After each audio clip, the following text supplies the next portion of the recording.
Look how cute you look, Carla. It's Christmas time. I know, I love it. Jay's got his green on.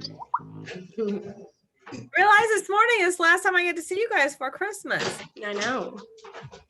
Well, you can see us before. Well, I will, not the whole group though. Oh, okay. So Jay, tell me how yesterday morning went. It went great. It was really good. You know, the way me and Armand did it, going back and forth. I think that was a good example for everybody else to see and to get kind of to get their own ideas off of what we were doing. So I think that was really good. Looking forward, we're going to end up doing it every Friday now. Okay. So I think that's a really good thing. Danita says she's going to put us in on her Zoom account or something like that. So I believe that's. She sent me the link already. Did she? Yeah. Okay. Yeah. Awesome. So it was really good. I love it. I love it. Yeah, I'll send you the list of everybody so you can email everybody in case people couldn't make it last week that want to come. Okay. I think it's going to be good that me and Armand do this as a team. Okay. Well, I love that. Thank you guys. Actually, I'll tell you what. If Armand is with that as well. Yeah. If you send me the link, I will put it on the week at a glance so that everybody has it. Okay. That's probably the easiest way to do that.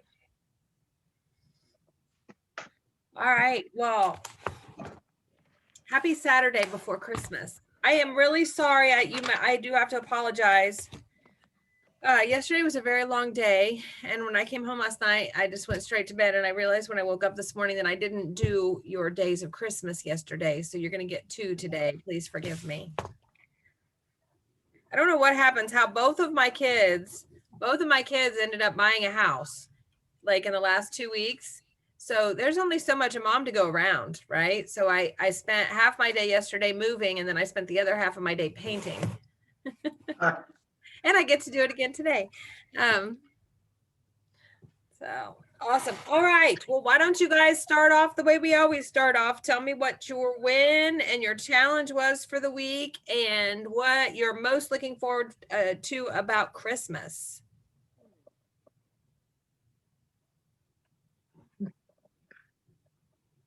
I'll go. Okay. My win was I got everything kind of lined up with my trifecta buyer seller circle.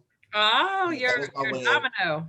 Yeah, so I mean I got all the lenders and the title company in place. So everything is scheduled with that.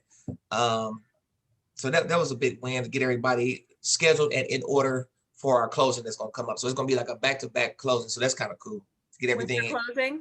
Yes. When? Yes, we're gonna close. We're gonna close on one day for the buyer and the seller. So then the seller can turn around and take the proceeds and buy the new home that she's building. So that was a big January, February, something like that. No, when are you closing? The actual closing date is February 25th. Okay. So that was a big win. And then the extra big win was the fact that she put it on Facebook and everybody from our job saw it. So I got about 3 different leads in the last 3 days from people who have seen that video. So that was a really big win. That's called raving fans. We have to have raving fans. If we have raving fans, then people are marketing for us and we aren't paying for that, right? We aren't spending our own time or our own money. Right. So the challenge was, like I was saying yesterday, losing the one client because I didn't execute the buyer agency agreement. I'll share that with everybody else because everybody needs to hear this. So I had a client that I was working with, and it was a little bit challenging, but I wanted to get him set up, get all his paperwork right first before I went ahead and had him sign it. And kind of that's how I do it anyway. I want everybody to get pre-approved before I have them sign the buyer agency agreement. And by doing that, finally got the guy approved, got him ready, got his pre-approval letter the same day, and he tells me that he wants to use someone else. So that was kind of a big lesson to me to be a little bit more aggressive on the buyer's agency while I'm getting paperwork in order. Well, so here's my advice on that. My advice on that is step one is buyer's agency agreement. We don't do any work for anyone without having that agreement in place. Otherwise, you're working for free with no guarantee, right? Right. And this is how I explain this to anybody. I don't get pushback hardly ever, but the way I do explain it when I get pushback is I said, when you go to the dentist office, before you even see anyone, don't you sign something? They give you a clipboard and you sign something. That's your contract with them, right? That way you know what to expect from them and they know what to expect from you.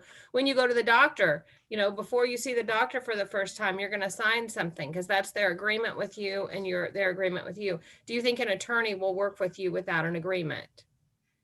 Because the agreement protects you as much as it protects me. So we just have this really simple agreement. I need you to get this in place. Then I'm going to get you set up with a lender and we're going to get together and this is what we're going to do. Right? So if you do that first, then you'll always protect yourself. I've only ever had three clients that didn't sign a buyer's agency agreement. It was my future son-in-law, my daughter, and my son, because they could lose their birthdays. So that was a better contract. But it's a big deal. I know, Meredith, that's not something that Rhonda has you do, but if you listen to everybody else, you're going to realize it is a really good. Yeah, I really actually wish that she would. Because I've had people that I have ran around for, and then they just kind of disappear. You know. But you can. I mean, I've talked to Rhonda, and even though she doesn't make it a requirement, you absolutely can get one signed. So Right. I would just listen to everyone here and make it a habit. Make it part of your buyer's consultation, and just get it signed in normal order. So awesome.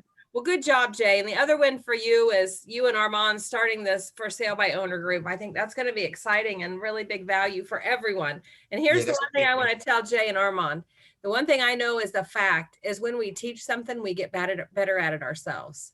So the more you guys do this, the better it's going to strengthen your skills in that area. So it is a big, huge win. All right. Who's next? Oh, Jay, you didn't tell me your favorite thing about Christmas. Favorite thing about Christmas is, I was going to say something funny, but I'll just go to work. I get to work every Christmas. That's my favorite. On Christmas too? Every Christmas I work for the last 20-something years. So oh no. Probably in the next 3 years I'll be able to take it off. I have enough time in by the end. Not only that, we're gonna have you out of there. We're working on your retirement. Yeah. So like I said, maybe in the next 3 years I'll be able to walk up out of there. No more Christmases at work. So that's my. Do you celebrate Christmas on another day, or do they celebrate it without you? No, by the time I get home, well, they'll go ahead and have it just now starting. Usually, or this would be the second half of the Christmas. So Santa works around your schedule. Pretty much, me and Santa have a pretty good. And so see, Santa's so wonderful that he does these things. I love it. Awesome. All right, who's next? I'm gonna go next. Morning, Kim. Good morning. You guys can't have video because I really don't feel good this morning, but I just wanted to be part of the class this morning anyway. So you guys can't see me because I'm definitely not at my best this morning. But anyway, let's see here. I wanted to jump in right now because I wanted to piggyback off of Jay and Armand's for sale by owner stuff too as well. But anyway, for me this week, let's see when. I got my business Facebook page set up. Yes. Yay. That was a challenge for me, but actually I got it done. It looks really wonderful, and I'm actually working to get, follow the Facebook, like what we had learned a few weeks ago on our Saturday coaching, the posting and things like that, and got really excited because I had a lot of people. I was inviting people in and got a lot of people interacting and stuff like that. So I'm really excited about that. So that's a good win for me. I'm actually passing out in the process of getting my magnet calendars out and things like that for 2021's year. So that's working and been getting a lot of good feedback on that. Challenge is kind of like I said, because I really don't have a lot in the fire, just kind of trying to stay focused. So even though I feel good today, being part of this group today helps me stay focused, and things like that. So those are challenges, but I'm working through them. And also another challenge would be the fact that on this for sale by owner stuff that I noticed happened during the day, which I cannot attend. Are you guys recording that? Well, I have to check. So Kim, I apologize. First of all, for those of you guys that are just getting on new, I apologize. I failed you on the first 7 or the 12 days of Christmas because I didn't get them out yesterday. After I got them started yesterday, I went and helped my kids. One move and the other one paint so he can be out of his apartment and move by Friday. So I didn't get home till late last night, and I didn't get your Christmas out, and I didn't check the recording, Kim. I set it to record, but then I turned it over to Jay, and I just don't know if it Okay. recorded because that normally downloads to my computer. So I have to go check that out. If you missed yesterday, then Jay and Armand and Danita can work on recording it from here out. Okay. Now, I don't think it did record because I didn't notice the little recording thing up in the corner. So I don't think it did. Okay. It started when I left, but then when I left, I got to thinking, I don't know what happens because it's set up to record to my computer because I do so many recordings that I didn't want to pay for space. Yeah.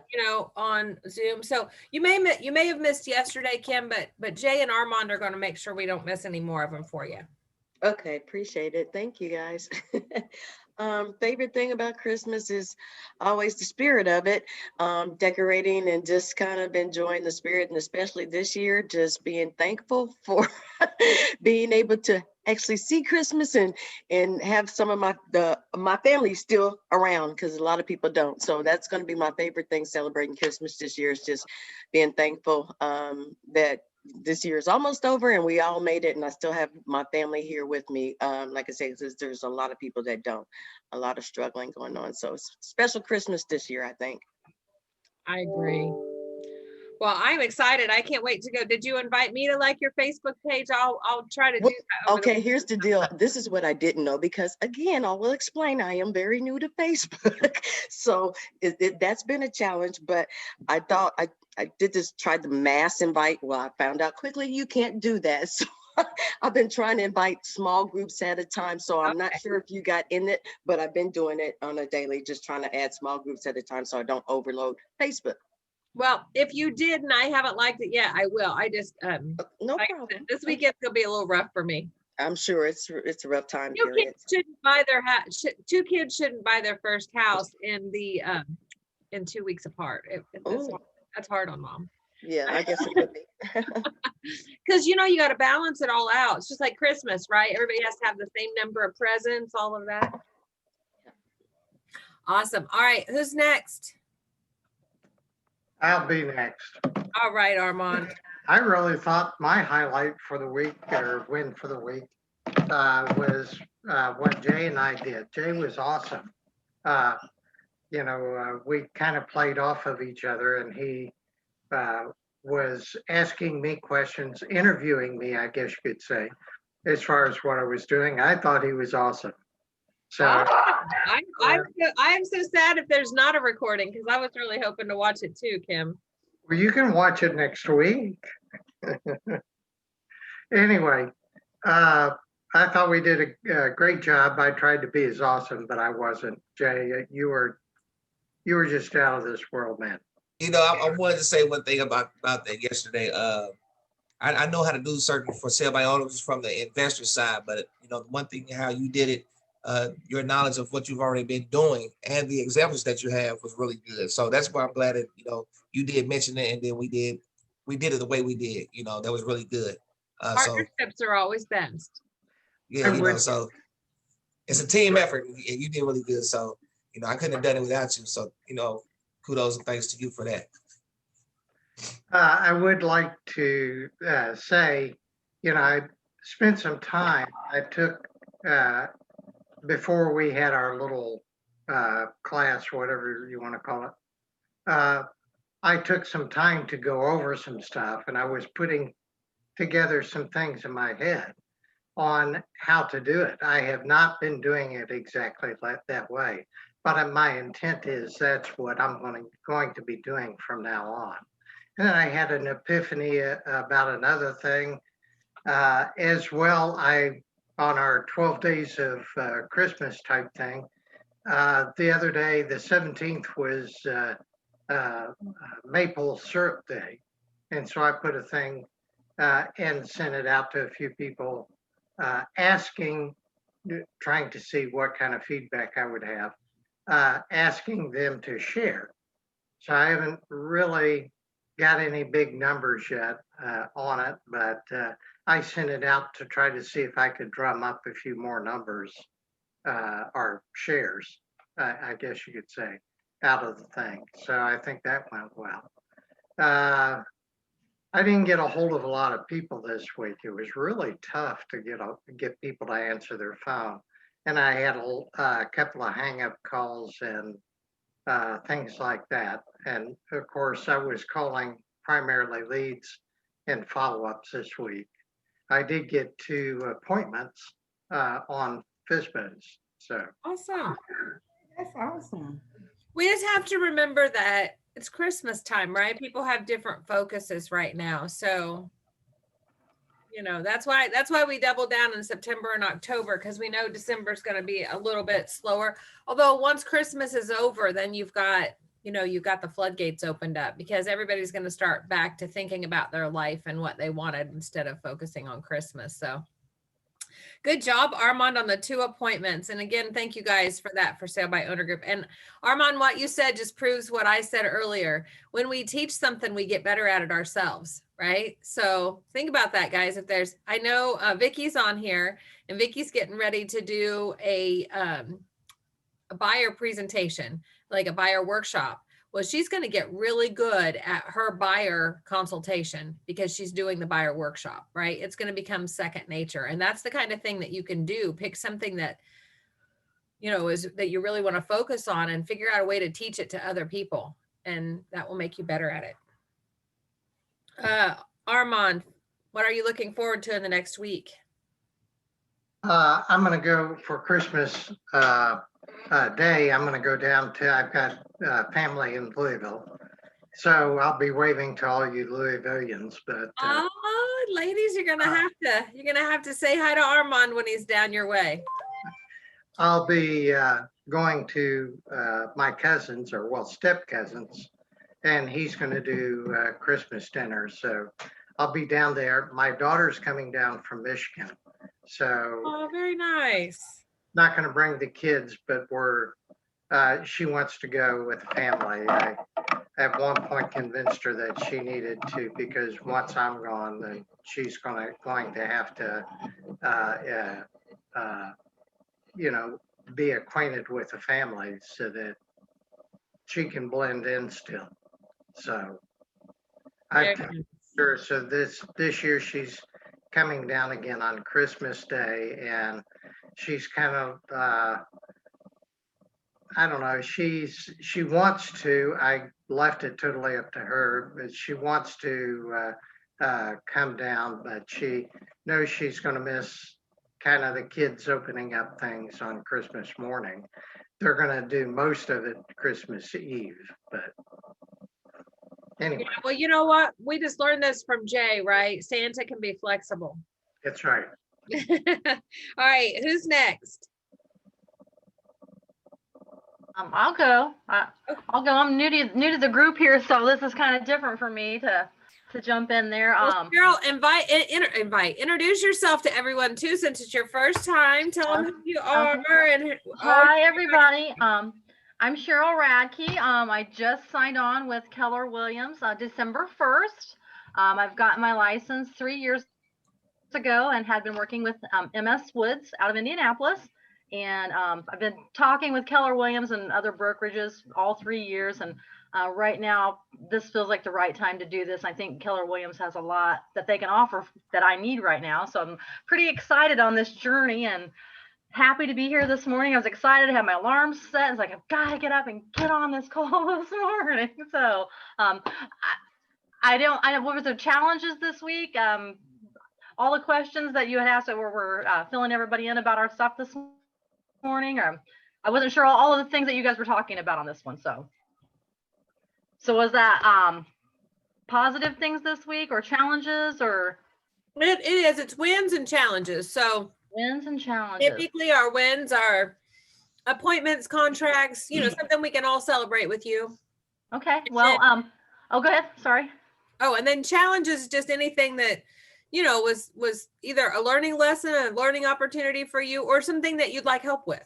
Okay. Well, yesterday, a friend of mine, we had a lunch meeting at Chili's at 12:30, discussing real estate. He's a contractor and he's working with some pretty big wigs in the commercial industry right now. And he works with several different realtors and such, but we've been talking. I've been sending vacant properties for probably a year. We've been discussing he does a lot of work. He does like mold remediation, waterproofing. I mean, he's pretty much a jack of all trades. Our lunch meeting went really well yesterday. In fact, when we finished, I was like, wow, we had a 3-hour lunch at Chili's. So I feel very optimistic about this meeting that we had.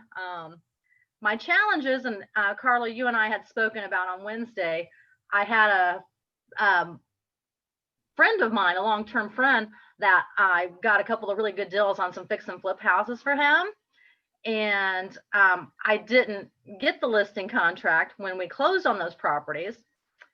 And this past week, he put a for sale by owner sign out there, although, I had anticipated getting that listing for him and we discussed it.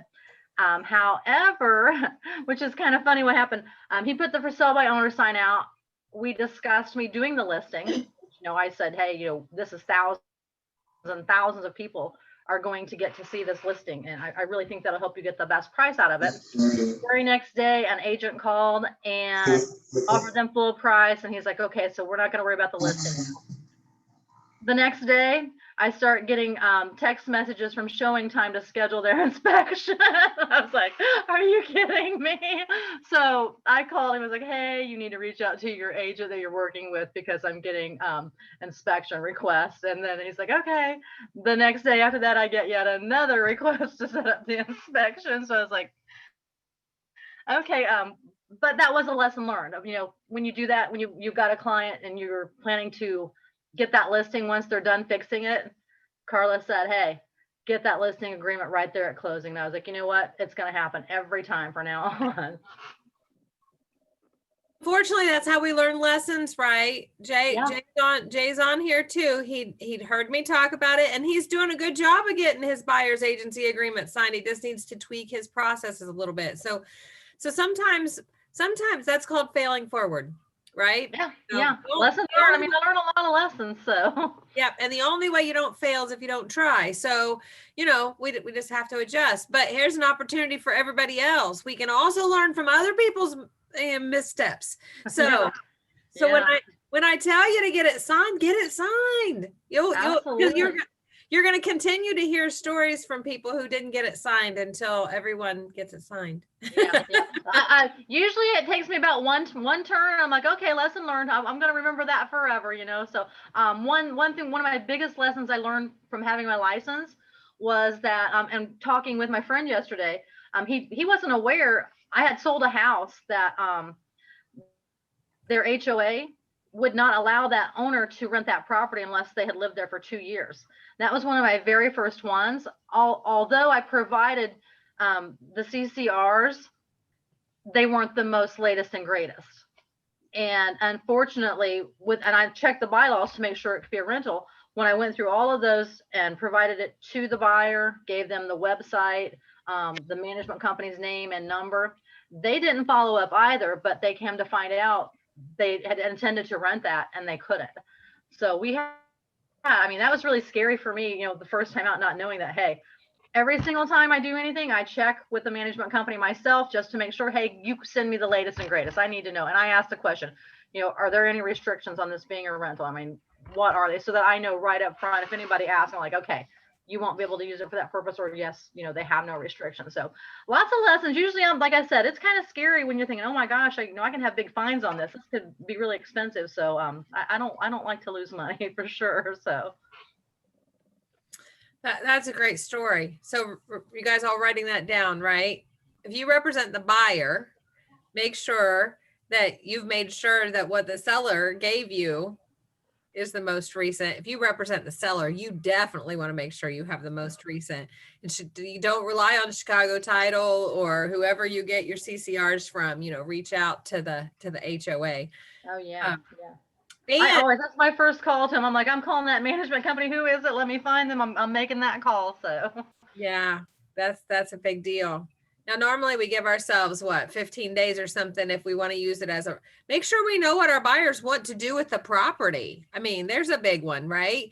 Because another one is storage sheds, right? Because, I usually operate under the theory is if I want to have it's important that my people can have a storage shed in the backyard, so they put their lawnmower in it. That's something they told me it's really important to them. And if I look down the fence row and I see storage sheds, I think I'm okay, right? But I still need to check because they could have decided no more storage sheds. Only the people that were there before could have one. And when those are gone, you can't have another. So, you gotta ask the questions. You can also ask the HOA when you instead of having to read through all the CCRs, when you get on the phone with the management company, you can just say, hey, I need the most recent. And by the way, could you tell me, is this permitted?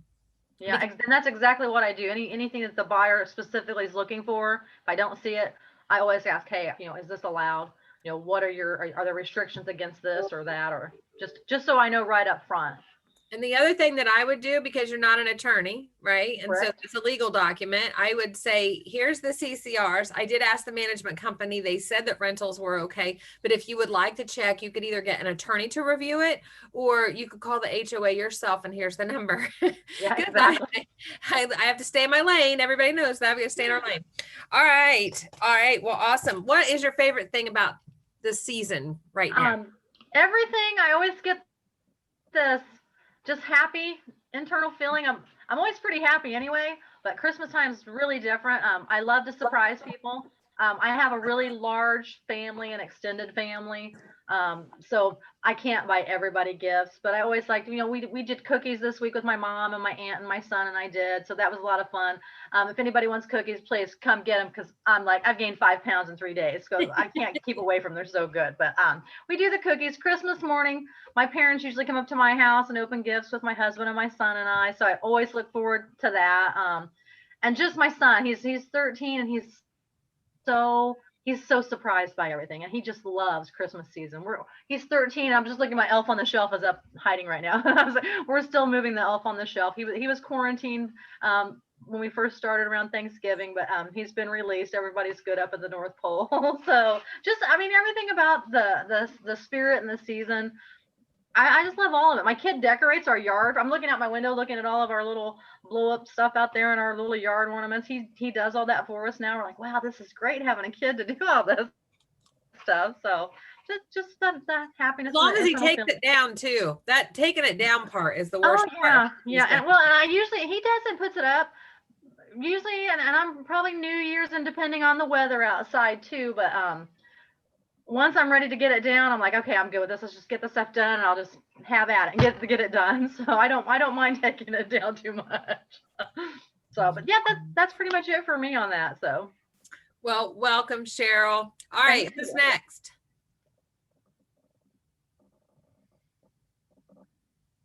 Yes, I can go next, Carla. Awesome, thank you, ma'am. Get my cat out of the chair. So good morning, everybody. I'm Famous Shelley, Keller Williams, Louisville East.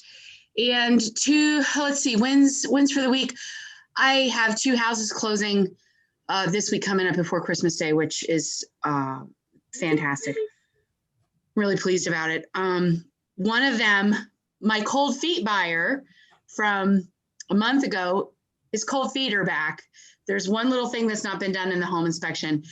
So, or one thing that's not been done with the repair request list. So the home inspector and I are taking him over there today to talk him off the ledge and see if realistically we can work through this. So anyway, so that's a win and a challenge all in one. And then the other win is the other house is closing. And both of them so far have been great. Thing I like best about Christmas, I love getting up on Christmas morning and it's just my son and me in the house. I love getting up on Christmas morning and I'm the only one awake. And even though Santa's been there. It's just me and I'm looking, at the tree and it's kind of dark in the living room. I love that feeling every Christmas morning. I just love it. It's about to unwrap. So that's one of my favorite things about Christmas. Peace at the morning. I love that. Yeah. We were the kids that would wake up at 4:00 in the morning, my two sisters and I, until our parents wanted to kill us for about 10 years. So yeah, we were those kids. So I still wake up early on Christmas morning and I'm excited about it. So, and then of course my son is as well. So it's good stuff. Very good. Yeah. All right. Who's next? I'll go next. Good morning. Tamika is the December PC agent of the month. She rocked out her video yesterday. Thank you. Good morning, everyone. I guess was a wins and challenge. My win, I finally closed on property was supposed to close last week. The estate one. Yes, the one that was in probate or whatever, the estate. It wasn't in probate. That was the problem. For those of you that weren't on last week, she gets on the eve of closing or the day of closing. You got to the day of closing. Table. We were at the table. And realized that the seller was deceased. Yes. And the daughter thought that she was going to sign the documents on a POA. When did the POA terminate? When she died. When she died. So we have no one that can sign. We're sitting at the closing table, and the agent on the other side blamed her transaction coordinator. Yes, and then she blamed the title company. I can't believe the title company didn't catch that. No, you were supposed to catch it. So lesson learned, right? So so we have it. If we know that it's an estate owned property, or it's somewhere along the line, we've had a conversation with the listing agent, or it's in the agent comments, ask for the cause number for the probate. It has to go through court, period, right? If it's a trustee, you're fine. But if it is an estate, it has to go through the court. So ask for the number, ask for the court information, ask for the estate's attorney, right? Ask something that would let the agent on the other side that may not be as well trained as you are to know that we have to do something here if we're going to close. I love that. The POA, she was just going to sign using her POA. Yeah, so that was the win. Another win I have is I received a referral from another agent in North Carolina. So I don't know how she found my information. I'm assuming on Facebook or whatever, because she told me I looked through your Facebook profile. Awesome. Your things before I called you. So I was like, okay, So they're ready to build. So I'm going to meet them today. Yay, referrals are the best. Now, everybody catch that, right? So make sure you have your KW bio set up, right? It's in command. You need to make sure you have your bio set up and give the other KW agents around the country a reason to choose you. Well, one reason they're going to choose you is because you have your bio set up. Not everybody has their bio set up. And so I wouldn't choose an agent that didn't bother to set up their bio. So there's a big one, right? Make sure you have your KW bio set up. And Kim is on it, right? Have your social media presence, because that's where in this day and age, people are going to come look for you, right? She said she looked through my information before calling, and then she decided to call based on my Facebook profile. So that's why she called. So I meet with them today. My challenge is, I guess it's still going to be the time blocking thing and getting the lead generation. I was able to make all my calls last week. This week, I committed to the 25. I have 10 more calls today. So I'm 10 more calls this week. So I'm doing them today. So just making sure that I block out that time to do it, because I think I'll start good on Monday, and then I'll, not do good the rest of the week. And I'm like, oh, I have to hurry up and catch up. Like last Saturday, I didn't get on the call, but I made 27 calls that day. Awesome. So here's the thing. If you had a part-time job and you had to be there from 10 to 12 Monday through Friday in order to get that paycheck, would you show up from 10 to 12 to get that paycheck on Friday? Yes, of course. Yes. All right. So this isn't a part-time job, and your number one thing to do is lead generate. Set a schedule. I have to do this from 10 to 12 or whatever you set for yourself. And no, if you don't do it, you're not going to get a paycheck. Why would you do a part-time job that paid $10 an hour instead of doing this, which is your number one thing that is going to generate thousands of dollars per, you know, when you do your job right.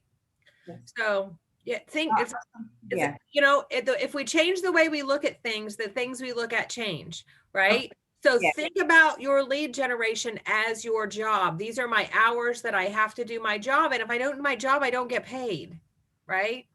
Yes. Oh, but anyways, you are awesome. And I had such a good time shooting the video with you. And we know all about watermelons now. Oh, yes, we sure do. Oh, and last week I sent out 50 Christmas cards that I handwritten and addressed. I ran out. I had to get 20 more, so I'm sending out the last bunch today. And people have already started responding to them, sending text messages, and even a couple of Facebook posts regarding that they received their card and they appreciate it. Awesome. All right. Your favorite thing about December? Favorite thing about December? Oh, wow. It's usually spending time with family and, you know, Christmas time.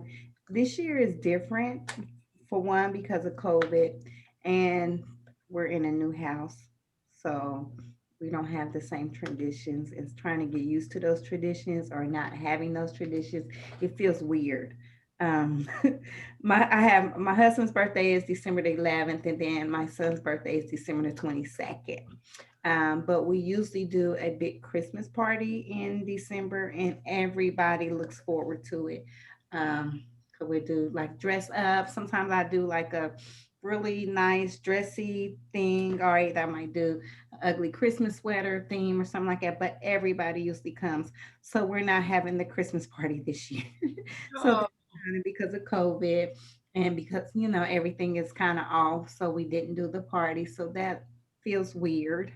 Um, so I'm interested in trying to start new traditions. My son, his birthday is the 22nd. He's my non-social child. He's the one that I always have to call him, are you okay? You know, things like that. He don't speak much or anything. So he did tell me, he was like, oh, for my birthday, I want, you know, to come to the house, and he's going to have a little gathering, and we're going to cook finger foods and stuff. I'm like, okay, Kim, are you serious? You want to spend time with your mom on your birthday? Yay. I am excited about that. I'm excited about that because that's, you know, different. He said he didn't want to go out to dinner. He just wanted to have a couple people over and his family here for his birthday. So that's good. So Very that'll be good. my Christmas party thingy. So Very fun. I don't know. I might pull some through in the 12th hour and do some Christmas Eve because I'm itching to do something. You always do a Zoom party. Do a Zoom party. Or what's the other one? House party. Yes. Oh, we'll probably do face to face. All right. Who's next? Who has their win challenge and their favorite thing about the winter holidays? By the way, Melissa, I love your sweater. Oh, that's my Is that favorite not the thing. cutest thing? My favorite thing about December is all these wonderful sweaters that I get to. Isn't that awesome? It goes with my head. I love it. I love it. So I guess I'll go. Yes, win that was this an invitation to do so. Win this week is getting out about 80 Christmas cards, and got a couple showings today. That's a good thing. Challenges beyond that, no new opportunities, but I'm dripping on several opportunities that I do have. So I've got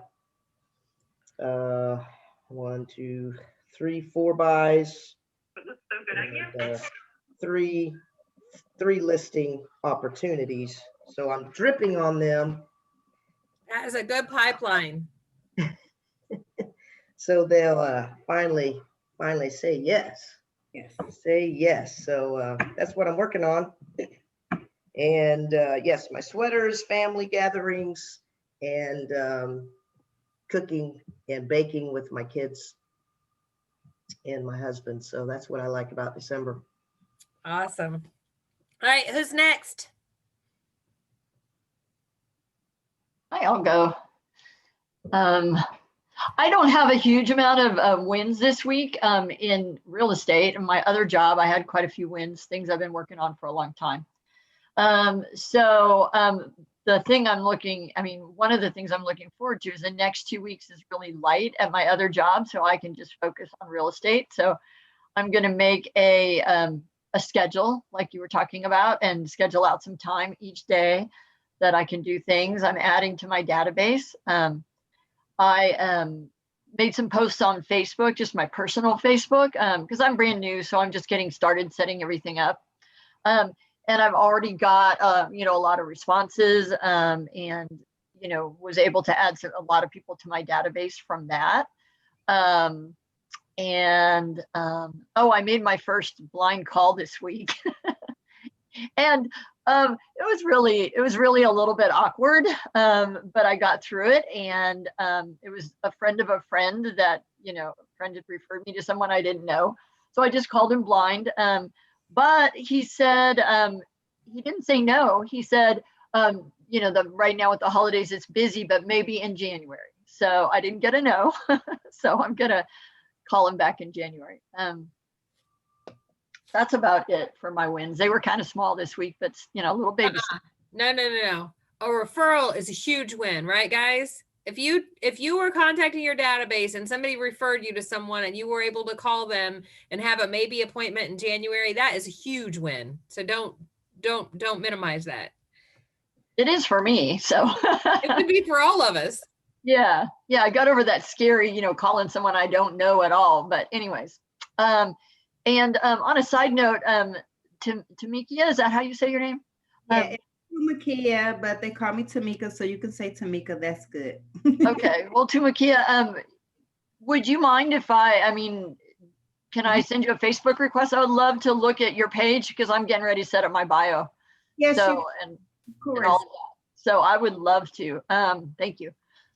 Let's see, the thing that I love about Christmas season, I just love, sort of surprising people with really cool stuff. I like, it's not necessarily expensive, but just something thoughtful. So I really love that. There's not a huge family get together. My family's small anyways, but it's going to be very small gathering this Christmas. But I also love going to look at Christmas lights. So we drove around last Thursday after our little Zoom meeting. We went down to Meridian Hills, where all the big houses with all the fancy lights are. And we drove around and looked at that. And it was really nice. So. I love Christmas lights, and there's some crazy people. Yeah. Like crazy people. Those of you in Indy, I know this doesn't help the Louisville, unless you want to come up from Louisville, you can see it too. Over at 135 and Edgewood, those people have been nuts for a long time, and now they're even more nuts. And people are getting out of their car and walking around their yard. It's like interactive now. So don't go that way at night unless you want to see the lights, because you're going to sit in traffic just to go down the street. On the south side, we don't have traffic. We do, and then the light changes, but now we have traffic.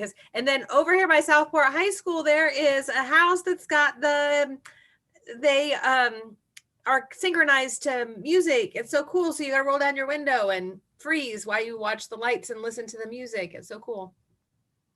Anyways. Yeah. All right. I'm excited about lights. Okay. Win challenge. Who's next? I can go. I have a couple of things. Good morning. Good morning. So I got the listing contract signed this week. That was a win. This week. And then I also got a new buyer and got a contract signed for them. So that was cool. Kind of popped up out of the blue. Yeah. And then my challenge is related to the listing because it's an estate. And so the learning curve of that. And it's also my husband's immediate family. And so just you also kind of have unreasonable expectations on their listing price.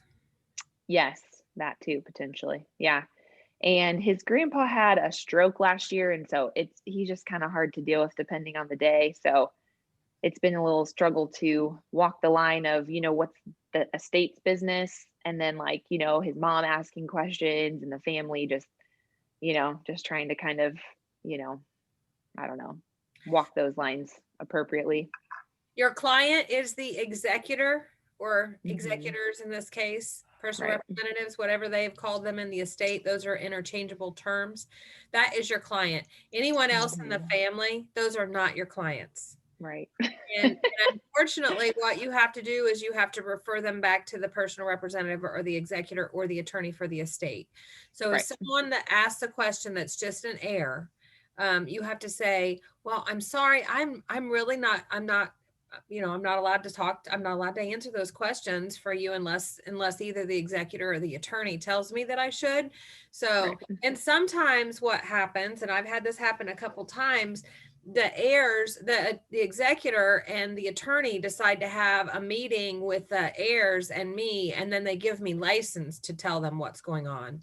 Gotcha. And so if it becomes an issue where you're getting a lot of calls from heirs, you might go to the estate attorney and say, hey, I'm getting all of these calls. I'm happy to help you. It's just that they're not my client and I have to be careful. So if you would like to instruct me what you'd like me to do, and one thing I might suggest is we could just have a Zoom, right? Where anybody who had questions could hop on, and then he could help field them and pass you the ones that he wanted you to answer. Okay. And that's what I would recommend on that, because that gets sticky. You're dealing with families, and one of the two times that people are at the worst, right, is when money's involved and people have passed away. And so with an estate, we have double thing going on there. Yeah. So, but that I'm navigating it. Hopefully we're gonna list it in January. So we'll see how that goes. If they're gonna come down on their price. But yeah. And what else? I sent out or am sending out 100 Christmas cards this week. So that's been an endeavor, but yeah, I hope that that's a positive thing. And my favorite thing about Christmas is that I have a 3-year-old who this is like his first Christmas because he doesn't remember the other ones. First conscious Christmas. Yes. Yeah. So every year it was like really fun. And now it's really fun because he seems to have a lot more, understanding, and just, it's been really fun this year. So I'm excited for Christmas. What did Day. he think of the snow? He loved it. Yeah. See, he didn't even remember that he'd seen snow last year. It's all new this year. Snow, right? That's the year. The first snow for a 3-year-old is the best, because it is like that's the first snow too. It's really cool. Yeah. Yep. Awesome. Yay. All right. Who's next? We got 10 more minutes until David's here. I can go. Good morning. I've been missing you, dear. Good morning. I know I had a rough couple of weeks. Unfortunately, my dog I've had for 14 years. We had to put him down. So that was the challenge of the first. I've missed the last 2 weeks. And so that was the challenge the first week. And then last week we had a girls' weekend. And so I wasn't able to be here. But yeah, it just, oh man, that's awful. It's like losing a family member. So, but my Zoom is kind of like sketchy. I hope you guys can hear me well. My other dog and her sister decided to have a heyday with our cable out back and dug up our cable. So if it's can you hear me okay? Yep. Oh, now we've lost her. Yeah, okay. Then we lost her. But when's oh okay. Can you hear me now? We hear you. Yes, we got you. Maybe you don't have us though. Okay. I'll just stop the video. Can you hear me? Yes. Yes.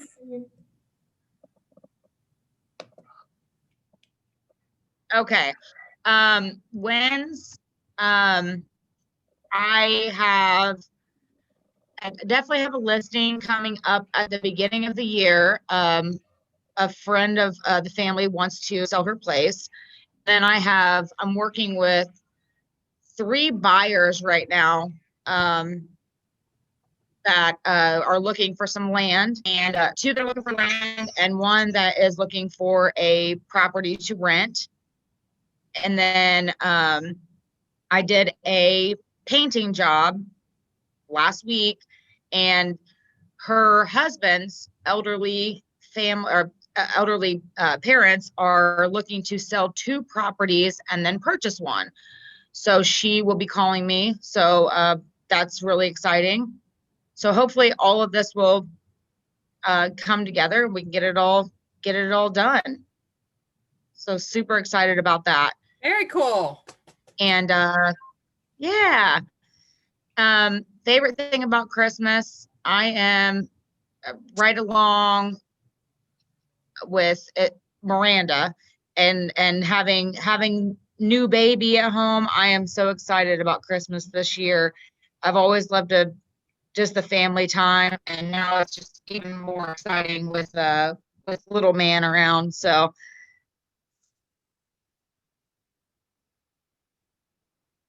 Uh-oh, we lost her again. can you hear me? We've lost you. Okay. Yes. All right, I'm done. I'm good. Awesome. Merry All Christmas, everybody. I've really missed you guys the last 2 weeks. We missed you too, dear. I am so sorry about your puppy though. But I'm also glad you had a girls' weekend to recover. So that's good too. Yeah. And I'm very excited about your buy. Now you got your buyers on a buyer's agency agreement, right?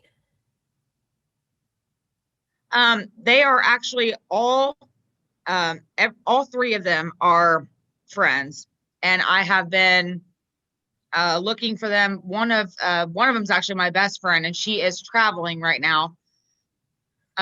So I know that one's okay. It's fine. And the other 2 are very, very, very close friends of the family. So we're okay on the 3 buyers, I think. But Jay, yeah. You want to give Amber some advice, Jay? Still do it, right? Yes. Yes, still get them to sign that buyer's agency agreement. You were pretty comfortable, Okay. weren't you? You thought it was You love solid. them at that. He thought it was a solid deal. Really did. Didn't get it. Yeah. Just saying. Here's the Okay, thing. I will I don't know definitely. if you heard this earlier, but you don't go to the dentist, even if you're the dentist's friend, and I'll have to sign the paperwork when you walk in the door, right? You don't go to the doctor, even if the doctor's your friend, and not go. I have one of my dear friends that has helped me with every legal matter I have ever had since I was in my 20s, sends me a fee agreement every time we do something new, right? Every time. It's just a thing, Yeah. right? This is what professionals do. So I know that you're friends, but you're not working with them as their friend. You're working with them as their realtor. And so that's a professional relationship, and you need an agreement that will preserve your friendships. So Yeah. soapbox, sorry. You're going to hear from me. That's okay. No, I agree. Awesome. All right. And then the other thing is on the listings, you can get a listing agreement signed ahead of time. You just have to put in further conditions, something that suggests when it's going to be listed. Otherwise, it's supposed to be listed, right away. So what we put in there in the further conditions is if we know when we're going to list it, we put the date that we're going to list it. If we don't know the date that we're going to list it, I like to put that that the seller will instruct me when the home is ready for photographs, and the house will be listed within 48 hours of the professional photographs being taken. And then I'm covered there. And So do you leave the list date blank then up top? Yeah, I put see further conditions. And then I put see further conditions. Okay. Yeah. But that way somebody else doesn't sneak in and get it, right? Now you've got an exclusive listing, and so somebody else can't sneak in and grab onto that one. Okay, well, we got, I think, about 5 minutes left before David joins us. He said he would be with us at 10. So we got time for maybe 1-2 more people with wins and challenges. All right, I'll go. Good morning, Robert. Good morning, Carla. So win for me was my closing that I got going on, but the challenge is the title work was not finished. So we were supposed to close on Monday. They trying to get the judgments on the title, make sure everything is clear, to have the title clear, and also the lender, they didn't have all the numbers for my buyer, so they can give him a direct number. So that was a challenge as well. So we're just waiting on that, and hopefully we can close on Tuesday or Wednesday is what we was looking at. Very good. And I guess another win for me is I got a listing. I was supposed to take pictures when I was talking to him. I was supposed to take pictures of his house, but when I scheduled it, I noticed that it was Christmas Eve and I was going to list it on Christmas, but I was like, I thought about it. I haven't talked to the seller about it yet, so I got to talk to him and see, I guess, the best thing to do for that. Well, there's nothing wrong with listing it on Christmas. It's not. If you list it on Christmas and somebody's sitting at home thinking, boy, what I really wish I had for Christmas was a new house, and they go on. I mean, what's the difference of listing it on Christmas or Christmas the day after Christmas? Nothing really. No. So except for there's going to be a lot fewer, right, on Christmas Day. So if there are fewer on Christmas Day and your property meets somebody else's criteria, it might really rise to their attention level, right? Right. So I mean, that's okay. Well, I guess I'll follow plan and schedule, but only thing is, I was thinking, because he wanted me to take pictures on Thursday, which was Christmas Eve, but I haven't talked to a photographer yet. I need to see if they'll be available. They'll be available. That might be a problem. Yeah. Mm-hmm. Although, you guys you can always, this has happened, I tell you though, but you can go take a couple pictures, right? You only have to have one picture up in order to get the listing live. So Right. I've taken pictures of the front of the house, and then I've listed it, and then I've had the photographer go out, and I was already under contract by the time I got the pictures back. It's happened to me twice. So I wouldn't have had to get any more than the first picture of the front of the house. So you could do that. You can also take 3 or 4 pictures, right? Put them up and then get the pictures up after the fact. So, or you can wait. But if you wait, if she can't come on the 24th, right? And you wait, it might be Monday before she could come out. Okay. I'm gonna see if she can come out on Saturday then. Yeah. Well, just coordinate that with the photographer. Yeah. Okay. And I guess my favorite thing about December is Christmas. You get to be with the family, enjoy the family. Not so much the gifts, but the gifts, I guess, is just a plus to everything. But the real treat is, I guess, getting to enjoy family that you don't get to see all the time. Yes, and harder this year. That's the worst part, right? Trying to see people via Zoom. Yes. All right. Well, David's not here yet. I don't see him. So who else wants to go?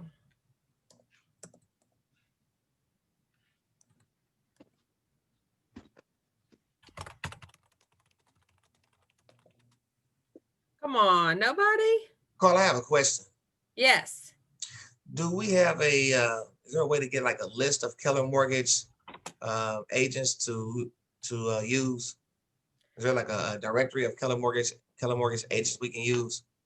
Well, you know what? I don't know that because I've only ever used Chad. So I would have to Google that. So I would recommend either go to Keller Mortgage and log in and see what you get, or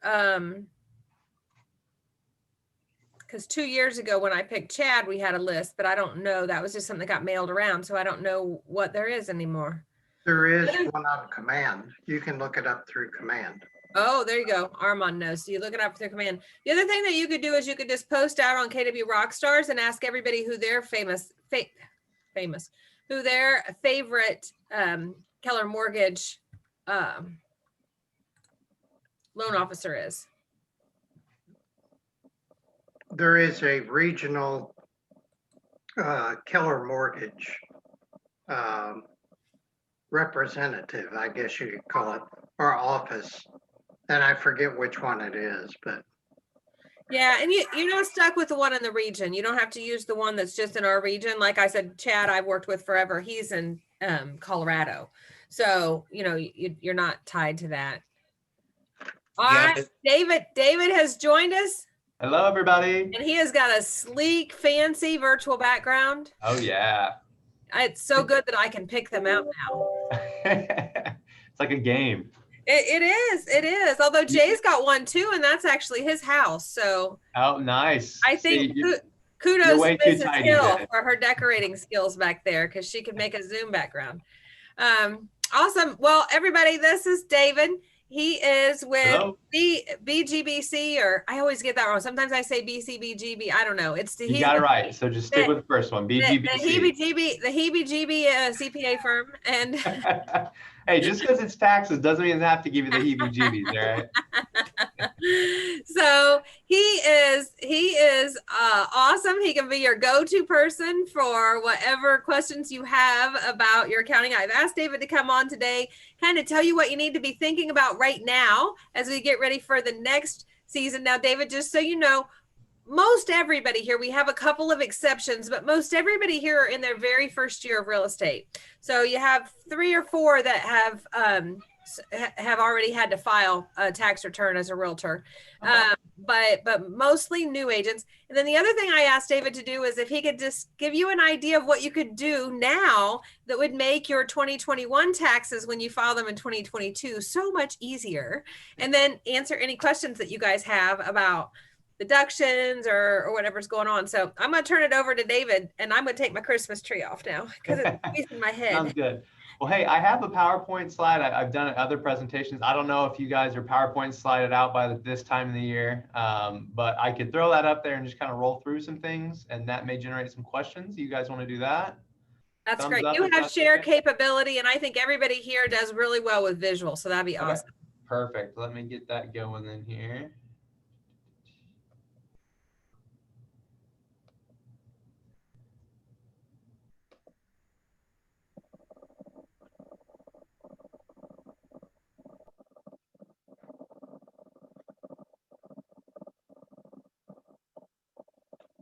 All right.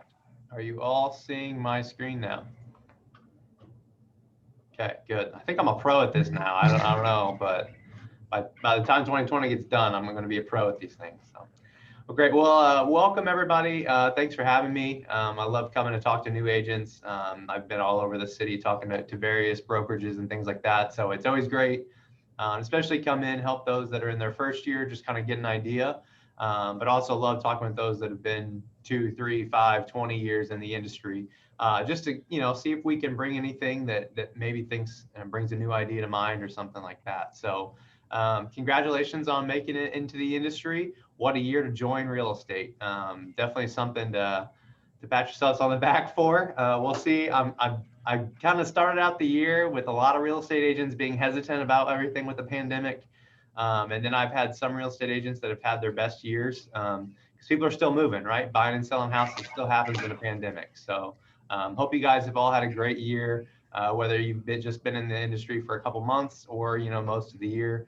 Hope everybody's done well. So, all right. So we'll start in my slides here.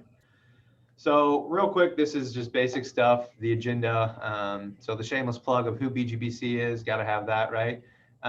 What does it mean to be self-employed? Looking at good financial habits, optimal business structure. This may not pertain to a lot of you in this first year, maybe even your second year, but it's just something we like to throw out to people to just think about. The real estate industry, a lot of people are starting to go to teams, kind of pool a lot of good agents together, kind of build that team, go from there. So there's some different structures you can think about. General tips as you're going through on your accounting side of things, and then common mistakes and things to consider. All right, so who are we? So BGBC, so we're based in Indianapolis. We're a CPA firm, so we do taxes, audit, business valuations, accounting services, everything that has to do with the numbers that people hate, we love to do evidently. So we do it all. We have global capabilities and reach, and you'll see that BDO icon down there. So we are part of the BDO Alliance, which we definitely pride ourselves on. We're a founding member.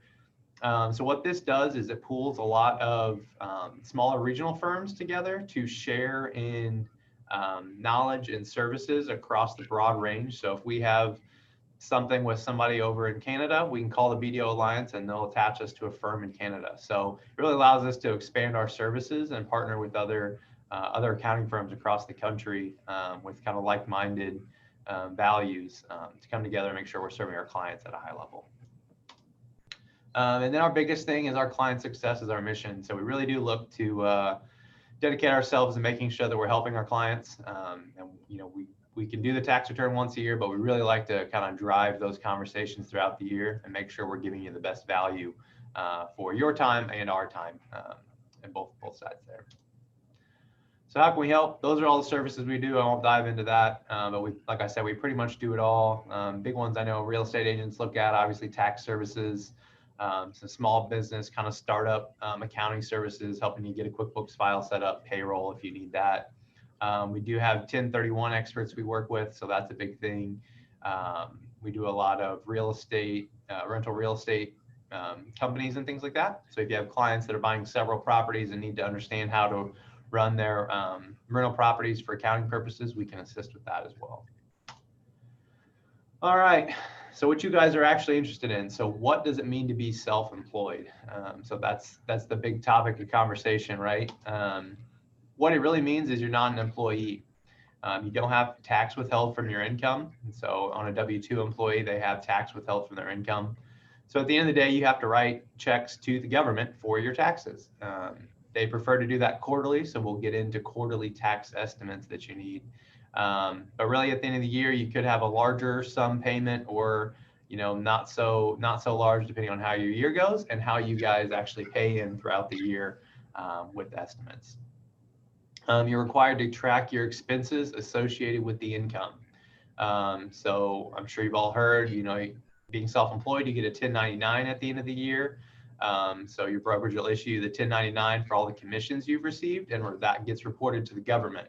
Government does not know the expenses that you incurred to get that income until you report that to them. So if you don't report any expenses or don't file a tax return, government's going to want their taxes on that full amount of the commissions you've received. So it's up to you to properly track your expenses and report those to the government so you guys get those deductions and can lower your tax liability. So we'll get into, I'm sure a lot of you have some idea. It could be as simple as a spreadsheet to kind of getting a mobile app or something to help you track those expenses. But at the end of the day, you want to make sure that you're capturing as much as you can and understand how that plays in for tax purposes. You have to be actively involved in your retirement planning and basic savings. So, right, a lot of W-2 employees, for myself, my employer has a 401k plan. I tell them how much of my paycheck I want socked away. They do it all for me. It's fantastic. They make sure I don't go over on my contributions. Everything's fine. Being self-employed, right, you can still set up retirement plans, but you have to be working with that financial advisor to set up that plan, or managing it yourself, understanding how much you can contribute based on your income. So there's a little bit more involvement being self-employed and some strategy around that as well. So something you have to be actively involved in, as well as the basic savings of just making sure you're stocking enough money away for retirement, for maybe a downturn in business or a slow period in the winter months or something like that, and then just your overall personal spending habits. And then coming tax time, there's some additional forms that you'll need to fill out, and that is called the Schedule C on your income tax return. So I'm going to stop there and just kind of ask some questions. So who all is, let me make sure I can see everybody here. Maybe. All right, who all, this is their first year or first job being self-employed? Not too many cameras on today. All right, hands there. Who else we got? Okay, so everybody has either filed a Schedule C before, or this isn't your first go around to being self-employed. Okay, good. I haven't did it. Who is that? I'm Robert. I haven't did it. Okay, great. I haven't either. Okay, fantastic. Well, you probably have more than that. I wasn't gonna say nothing quite yet because it's kind of like a personal thing. But some of the business that I have had, you just don't get around to it because I have another job where they take taxes out on that. So Okay. I haven't never really gotten to really filing a Schedule C or a 1099 because most of the time I'm spending more money than I'm making. So Okay. I haven't done it either. Okay. Great. Yeah, so it's always good. And how many of you file your own tax returns versus having somebody do it? Do you all file your own tax returns? Have somebody else? Okay. Those are kind of generally the questions I ask. Tax returns aren't meant to be hard, and some people may think that it's a harder thing. There are some complications, as you get more businesses flowing through and things like that. But really, a basic knowledge. Most people, in their first couple of years, if it's a basic, real estate business or something like that, being a broker, can file their own tax returns. Just knowing what you can deduct, and those systems walk you through. But sometimes it's the strategic planning on top of that of, how much in estimates do I need to pay? How should I be looking at retirement? Is there anything else I can be deducting or need to be thinking about as I'm having these expenses? Those are kind of where the CPA really comes into play. And then as you grow, right, the more time you spend on filing your taxes and managing your expenses and things like that, as less time you're out in the real estate market selling real estate. So, we'll get into those questions as well. So basically centered around this, what I tell everybody is being self-employed, you really have to have good financial habits because you're going to get large lump sums, right? You got to know when I get a big closing, what do I need to do with that money? I can't just go out and have that big vacation. I need to plan and make sure I understand how all that plays into it. As well as just because you get a big closing check doesn't mean you're going to owe taxes because as Jay mentioned, you may spend more than you make. So at the end of the day, do you really have quote unquote income in the business? So just things to think about, and obviously tracking that income and expense in some type of manner, whether it be Excel or, a QuickBooks or some other type of application can make that a lot easier and eliminate a little bit of stress in your life as well. So what are the good financial habits we talk about? So some of these get into the personal as well as the business side because being self-employed, those are pretty much go hand in hand. Should be kept separately, but the thought processes are kind of similar there. So regularly reviewing your finances, right? So being self-employed, right, is not that steady income necessarily right off the bat. So understanding when you get those closing checks, what money you need to keep out of that for taxes, what money you need to go to pay down debt. As we mentioned here a little bit later, basic living expenses, right? Your bills and everything like that. How much you need to reinvest into your company. So whether you have ongoing marketing expenses, what is your kind of cash flow in managing your business and going through that, where are your leads generated. So regularly reviewing your finances, maintaining a budget, again, both business and personal, pretty important there. So understanding, what's your return on investment on some of the advertisements if you're doing some advertising expenses, or how much can I spend of this, and I know I need to live on X amount of dollars for the next couple months. So maintaining a budget there is key. Saving an appropriate amount for taxes, and right, that comes into some calculations, as Jay said. So you may have a W-2 job that's withholding taxes. So how does that play into your other business ventures that you have that may be making money, maybe some are losing money, right? So understanding your entire tax picture and how that's looking is important. So you make sure that you're not over saving for taxes when you could be using that money to save for retirement, pay down debt, all those other things. Establish an emergency fund. So that's always important, right? Nowadays, more and more Americans are living paycheck to paycheck. So, understanding how much you need to have in case you have a bad couple months, in case you, have a big, right? I had to buy appliances this year because my stovetop and my dishwasher both went out. So that was a fun mid-year purchase for me in the middle of a pandemic. So, having those emergency savings and understand how those things that come up play into things. Proactively reducing debt. Again, as you get started in real estate or any type of business venture, right, you may start spending money. You have to spend money to make money, right? So you may have some credit card debt you've accumulated. You may have had to buy a car to get from place to place, various things like that. So understanding how your personal debt, which is related to your business in a way, or even business debt, but not a lot of people go out loans to be a real estate agent, But understanding how all that plays into the money you pull in and how you can proactively reduce that debt, again, is another piece that you need to understand. And even W-2 employees need to think of that as well, right? Pay yourself a quote unquote, I should add quotes here, salary from your business earnings to maintain your budget.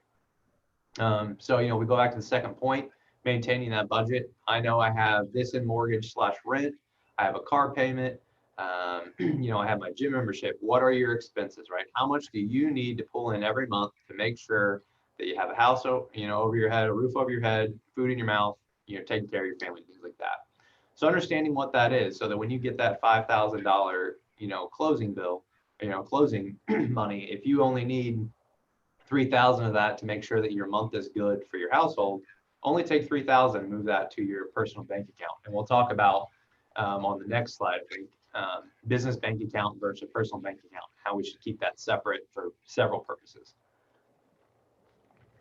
But making sure you're smoothing that out. So it's not, I get 5,000, I move that 5,000 to my personal bank account, run off of it, pay off all these things. Understanding that budget, how much do I need? So then you start to see this cash account grow and you say, okay, now I have $10,000 sitting in this accumulated account that I have here, right? Can I take some of that and put it towards retirement? What does that look like in my calculations? Should I be paying down debt? What does my tax situation look like so I know if I need to pay estimates?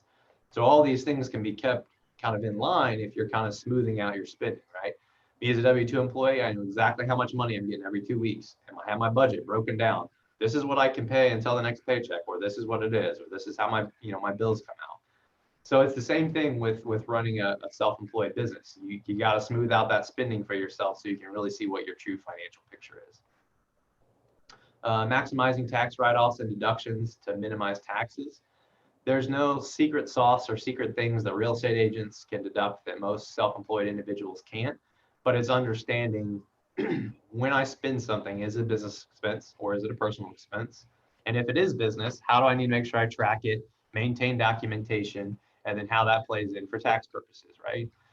So real quickly, I mean, we'll get into it later, but meals and entertainment, you spend $50 going out to dinner with a client to congratulate them on a closing, you only get $25 of that as a deduction because you only get 50% of it as a deduction for tax purposes. So technically you're out $25, but did it establish goodwill? Did it help you run the business? Those type of things. But you need to be thinking of that if you have a lot of, you know, meals, entertainment expense or meals expenses. We'll get into entertainment and that issue, but meal expenses that you may have a loss, but then when you add back 50% for tax purposes, you now have income. So you need to be thinking of those things. And then establish optimal business structure for liabilities and taxes. Like I said, we'll touch on that, but I don't want to go too deep into that because a lot of first-year real estate agents may get caught up in thinking they need to do these big, amazing things, and you're not at that income level where it makes sense to do it from a tax strategy standpoint. So any questions here? I'll open up the floor. Like I said, we're going to get in a lot of other good material, and I'll tell you if we're going to get into it. But any questions here, stories, experiences anybody wants to share? I got a couple questions for you.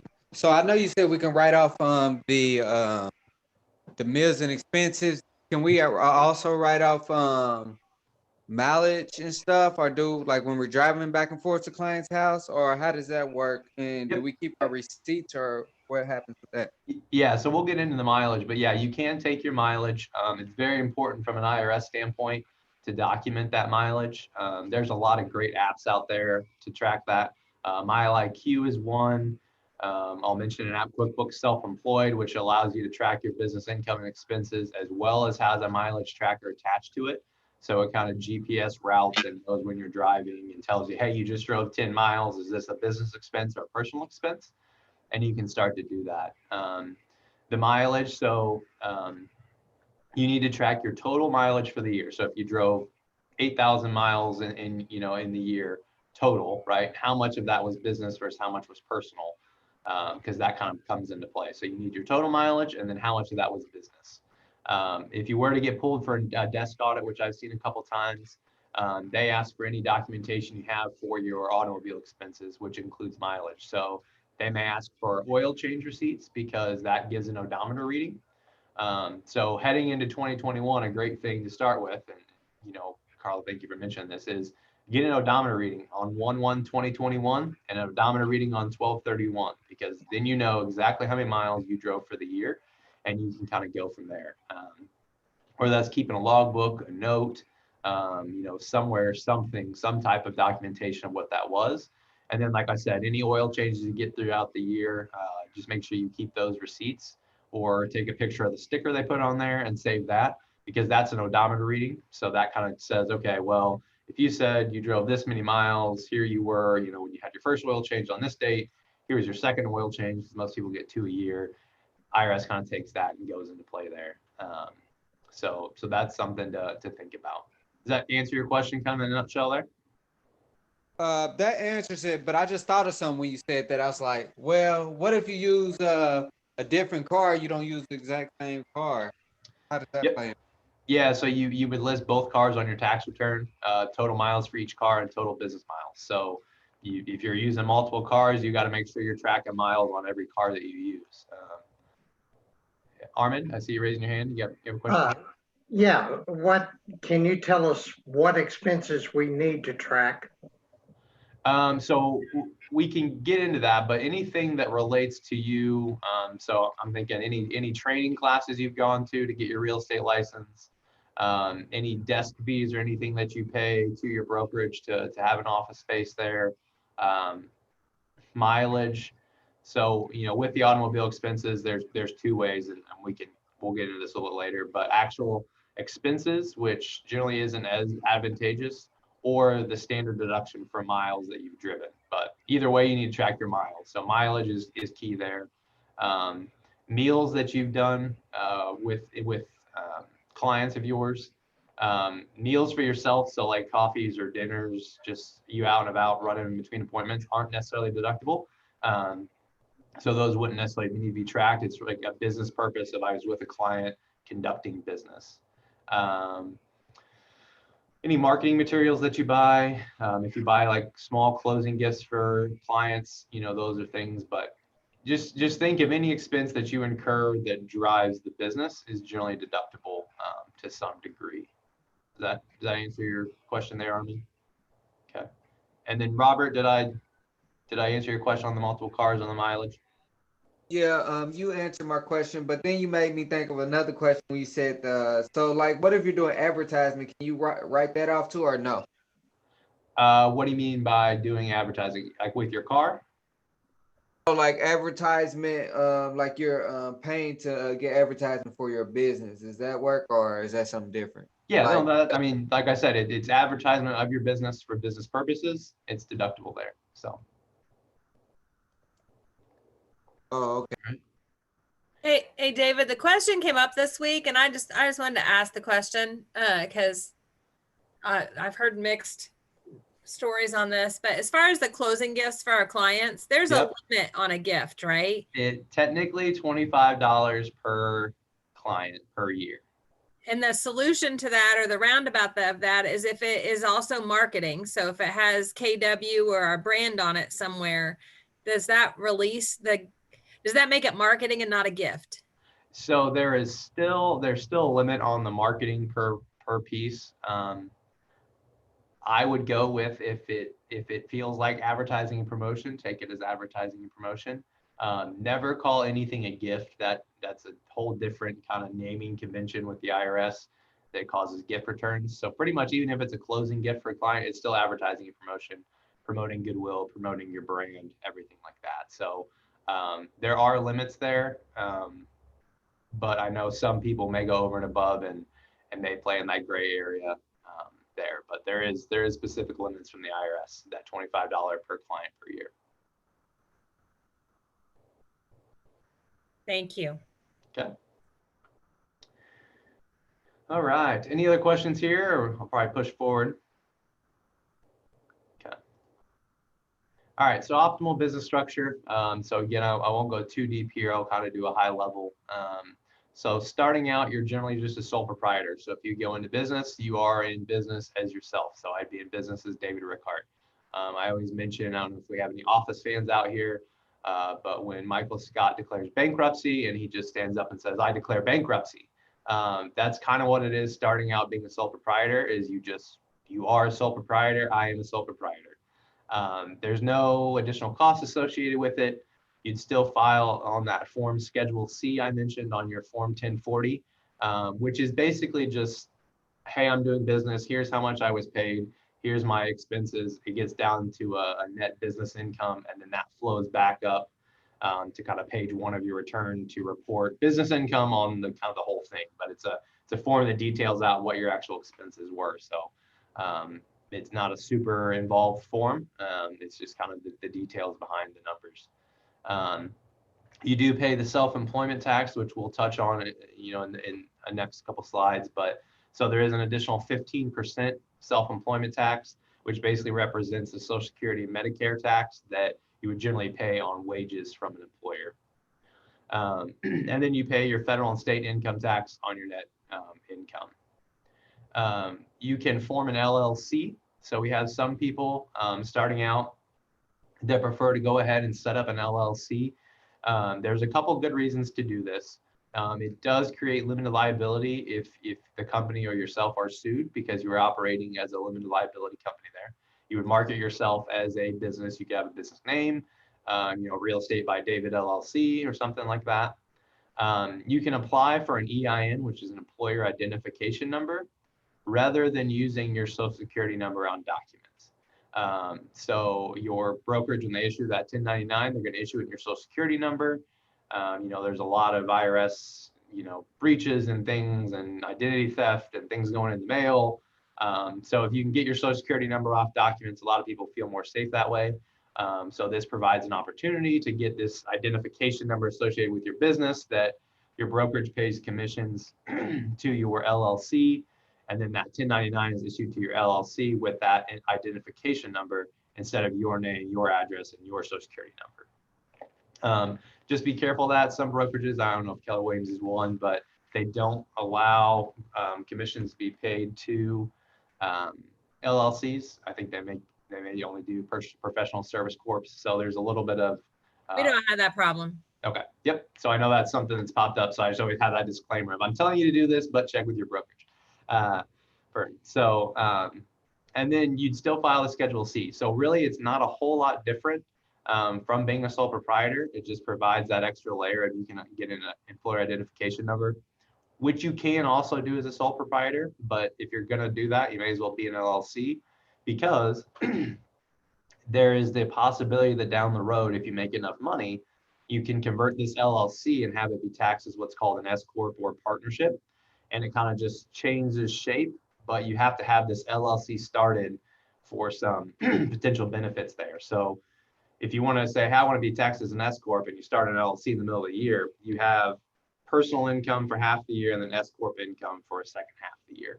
So having that LLC started, you can immediately kind of flip a switch and it treats the whole year as if that is instead of starting point of your LLC. So again, it's cheap to do. I think I have a slide in here and I can send these out to you. I think it's actually the next slide of websites to go to, the cost involved, and then you have to file like a biannual report with the state to stay active. Won't go too much into S Corp. As I said, that's kind of more an advanced tax piece. You know, when you're a couple of years, you have to net income $80,000 to $100,000 to really make it worthwhile from a tax standpoint in the savings, because some additional costs you'll have to take on associated with it. But the advantage of an S corporation are you can save on the self-employment tax because S corporation income is not subject to self-employment tax. So you can shelter a little bit of your income from self-employment tax. But on the flip side, you have to turn on payroll and pay yourself a wage, but there's a little bit of tax strategy there. So just something to think of down the road, you know, as you guys get more successful in the industry, that there may be some ways to take advantage of the tax law to save a little bit of money there. Next slide. So here, like I said, I can send these slides out again, but this is just the address and information that you'll need if you want to form an LLC. So again, I can send that out, so I don't want to spend too much time on this form here. And then the bottom note here about registering with the Department of Revenue and Workforce Development is only if you're going to have payroll. So those are basically the unemployment and state income tax that you have to withhold from employees. So you don't need to do that step just the above for the LLC. All right, general tips. So this is where we really kind of get into the meat of everything, and really, I think, where the questions kind of come out. But before I get into it, any questions on what we just talked about? Okay. All right, so my first tip, and this is probably the biggest, is running your business like a business. So a lot of times when you're self-employed, it's hard to not just think of my business is just a hobby that I'm doing and making money off of, and I don't really need to track anything or keep anything separate. I just need to know how much I spent and go from there. That's not true. IRS really likes to see your business separated from your individual. So we go ahead and tell people, you know, if you're going to run a business, you're self-employed, set up a separate bank account or credit card for that business, and then only use the business account for business expenses. If you're not going to create an LLC and don't want to create a business account, even if it's a separate personal bank account that really just runs your business operations through it, for a couple reasons, that's really good. A, if you're ever audited, you need to provide financial records, and bank statements are a part of that. You don't have to give them your personal bank records with all your personal expenses in there. You can give them strictly the bank statements from a business bank account or a separate bank account that you keep for your business that basically mimics the exact expenses that you've taken, you know, on your tax return there. It also is a lot easier come tax time if you weren't good at keeping track of your business income and expenses. You have basically a living, breathing activity log of, hey, I got a direct deposit from, you know, my brokerage from here. I had all my expenses here. You can export that to Excel and kind of build your expenses, your income and expenses. So big thing there, just kind of right off the bat, start separating that out. It also allows you, right, like I said, if you have that closing, allow the money to go to your business bank account and then transfer that money monthly over that you need to kind of live off of, right, as if it's a salary. So you kind of smooth that spending from your personal structure there. Oh, sorry. I have a quick question for you. Yep. So the money that you set aside for your taxes at the beginning of the year that you pay back, do you recommend putting that in a savings or a checking? I mean, savings rates aren't like tremendous. So, I mean, unless you're setting a whole lot of money aside for taxes, the interest you're going to gain off of it probably isn't worthwhile, but I mean, it's something. So if they're not having fees or anything like that, you may as well try to get a little bit of interest off the money you're saving. But a lot of that you should be paying in quarterly anyways with estimates. So unless you're just saving that whole money until, you know, April to pay in, you're generally paying it every 3 months. So you wouldn't gain a whole lot of interest if you're kind of zeroing it out every 3 months or whatever that is. So probably no big advantage either way, but if you're going to make a little bit of money, why not try to make a little bit of interest off of it? I have an advantage. I have an advantage to putting it in a savings account. It self-protects me. So I put it in a savings account, which does not have online access. So I have to actually go to the bank to get the money out of it. So that is Uncle Sam's money, and I pay it into that account, which I then cannot see. And this is a self-protective mechanism that maybe some of you guys don't need, but if you need it, it's really good to have. So we stay out of other people's money. Real life experiences there. Look at that. Thank you for that. So yeah, that's good. You know, like you said, you could still see it online and transfer it into it if you needed to, but yeah, that direct access, if you don't have a debit card, you're swiping and things like that, like she said, kind of keep you from spending it. So any other questions on the running the business like a business piece? Okay. All right, so receipts and documentation. So kind of the big quote here is you can't deduct what you can't document. So you can take expenses all day long and the government will take your word for it until they come and audit you, and then they'll want to see documentation for it. So making sure you have organized records is key here. So and you can save time and money on tax prep by kind of being organized with your expenses. Technically expenses over $75 must have a receipt attached to it. If you were to get audited, they would disallow anything over $75 if you didn't have the receipt. Expenses under $75 can be documented using bank and credit card statements. So again, another reason if you're not good at keeping receipts, which there's a lot of apps out there to help you. If you have that separate bank account, you can provide those statements, and it's a lot easier to kind of track your expenses from there.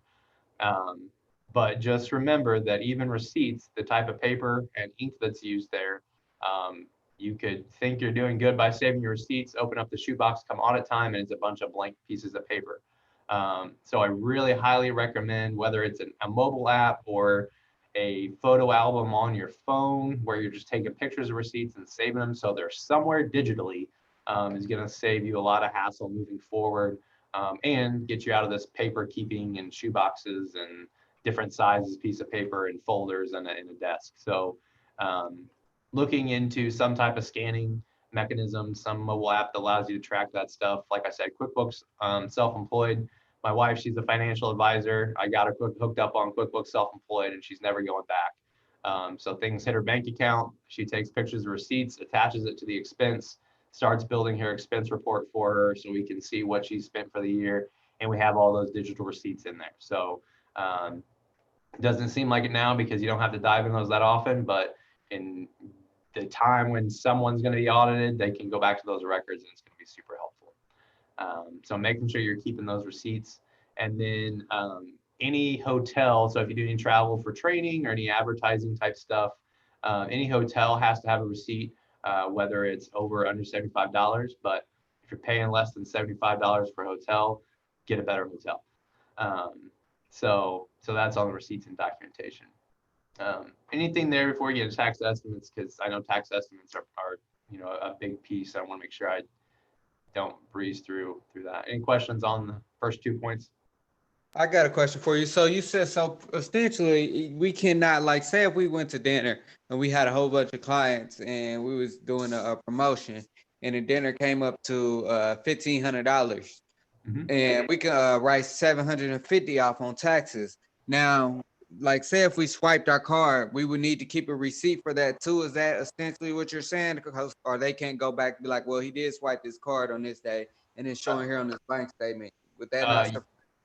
Yep, but it's over $75, so they would request the receipt. Meals expenses are also one I would say get a receipt anyways, and you generally write on the receipt or have some documentation somewhere of what clients were at the meal and what business was discussed. So you have to make sure there's that business purpose there. So that's something to consider. But that being $1,500, you're going to need a receipt anyways. So you also have to look, I mean, so I say, right, the receipts under $75 don't have to have documentation. But if you think about from an IRS standpoint, where are the areas where there's the potential fraud or bending of the rules involved? Meals and entertainment is probably going to be one of the highest ones, right? Because guarantee you there's people out there that run all their coffees and Starbucks and Burger King runs through there. And that's just you eating lunch. I got to eat lunch too, but I don't get to get reimbursed for my lunch from my employer every day, right? But if I'm going out to dinner with a client, that's acceptable, right?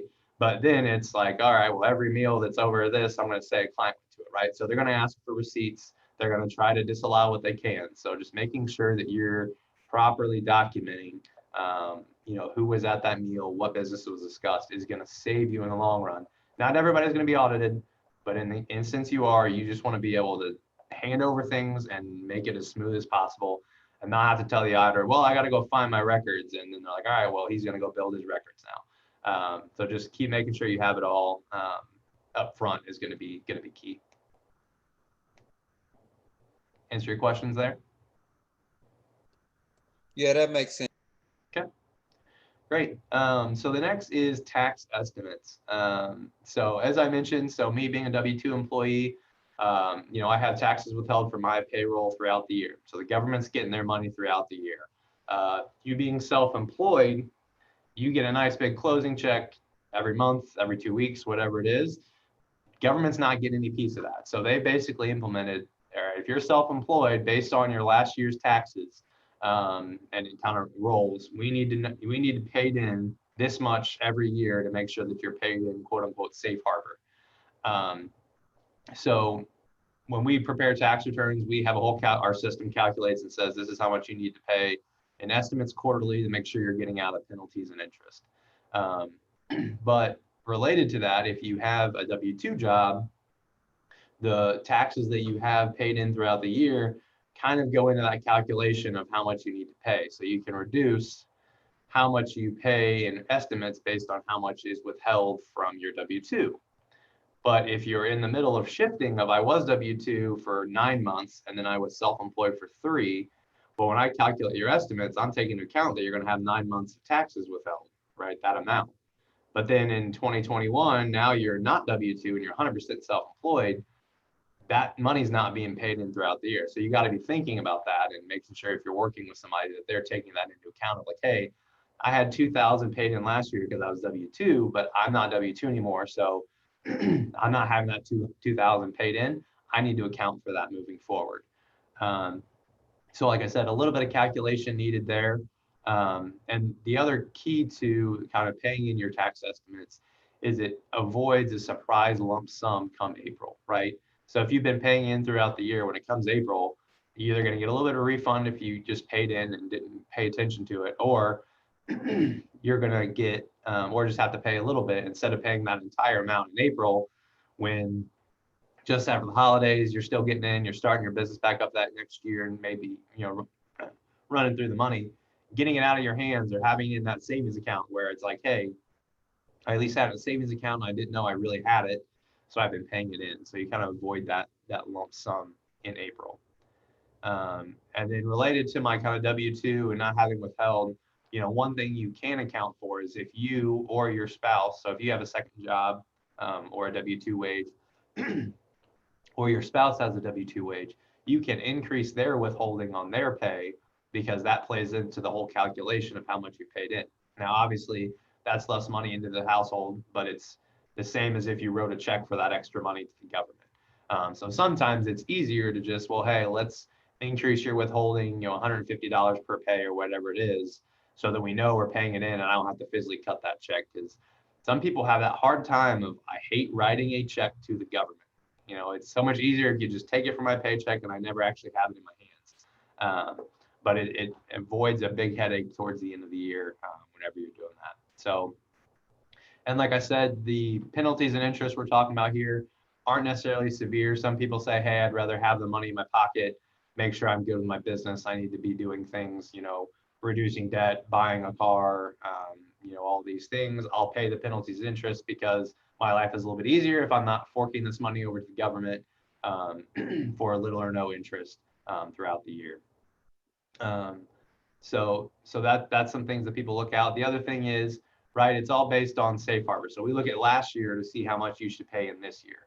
If you're not analyzing your current year as you go, I just made sure you paid enough that you didn't pay penalties and interest. Don't be mad at me when you still owe $15,000 in April because you had a really good year.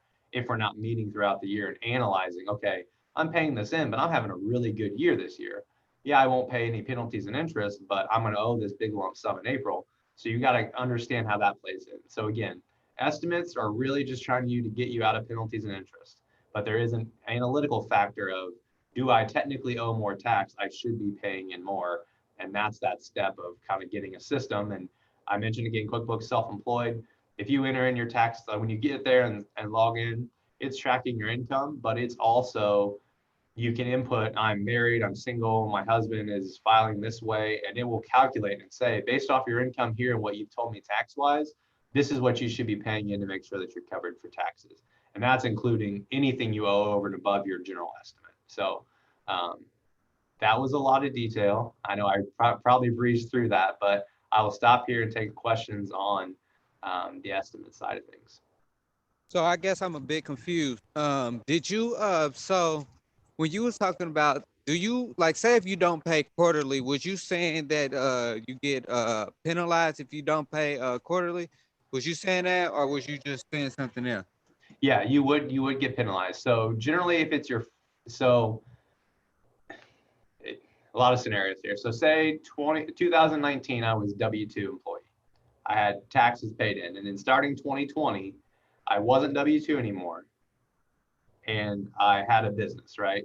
The government was still probably looking for me to pay in those taxes because it assumed that I was going to be, paying in taxes. But I could have had a loss in 2020, and net, I didn't owe any taxes, so they may not be looking for it. But if you're making money, or you made money last year on your real estate items, they would be looking for you to pay estimates in the current year. So you need to make sure that you're running those calculations. Or like I said, I mean, I think even like a TurboTax will spit out estimates for you based on your last year's taxes. So you should be paying quarterly to get out of penalties and interest. Okay, so where do we send I guess the checks and stuff if we got to pay quarterly? Where do we send them? Like, Yep. how does that So work? so there's vouchers. So if you search, I make sure you get it probably from IRS website.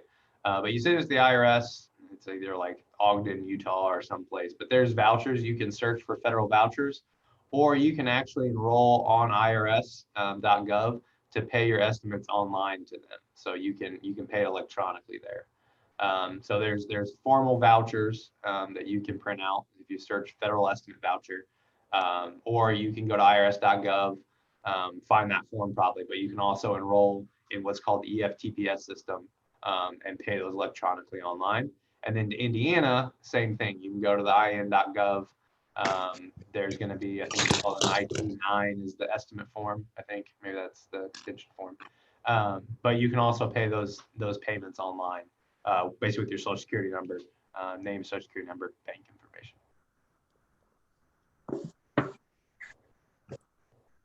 Okay, so you just pretty much fill out the form and just send them the check, and then they just. So why do I guess it makes sense to me? Why do they penalize you for not paying every quarter when you could just pay everything at the end of the year? Because what are they going to do throughout the year? They want your money so they can make money off of it and keep the government going. So you got to think, right? It's all this engine, right? So if I do tax returns and I don't have you pay me until a year later, how am I going to pay my staff and things throughout the year? How am I going to keep government programs going? So you need that tax money throughout the year.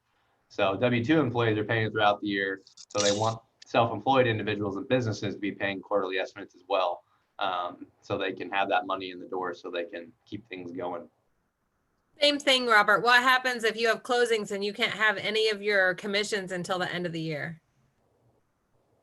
This I guess is going to be penalized.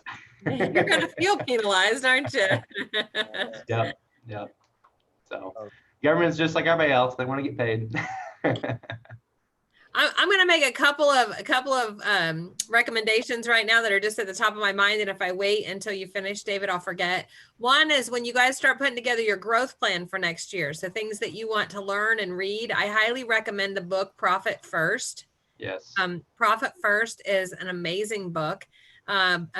Based on amazing, really rather simple principles. And while I never adopted them all because I really couldn't handle having that many bank accounts, because it recommends that you have a bank account for 1 million different things, the concept of it, including my tax account that is separate, my personal account, which is separate, and my business account, which is separate, is a big deal, but it teaches you how to make sure that you aren't one of those agents that I've heard stories about at the end of the year that are on stage and they are the most successful agent as far as number of closings for the year in the MLS or in the market center or whatever.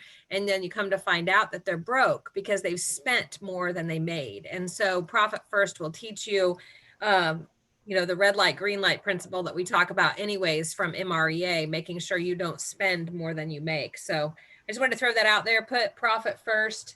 I wish I could think of his name right now. He's on my bookshelf over here. I'm going to grab the book down and I'll show it to you here before we get done. But go ahead, David. Sorry, I interrupted, but I wanted to say that while I was No, you're fine. And I just did want to check, is there anybody else presenting or am I good to go until the 11th? All right, she walked away. I'll just keep going. Somebody shut me up if I need to shut up. You are good till 11, or actually I don't have another Zoom till 11:30. So if you guys run over, you're fine. Okay, great. Well, I won't try to keep you here at past 11, but I do have a tendency to run long. So, all right, any other questions on the tax estimates or anything like that? If you guys want to talk through that, my information will be at the end of this slide, so feel free to reach out to me. There's the book, good book. I have it on my bookshelf. I started it once, I need to get through it, but.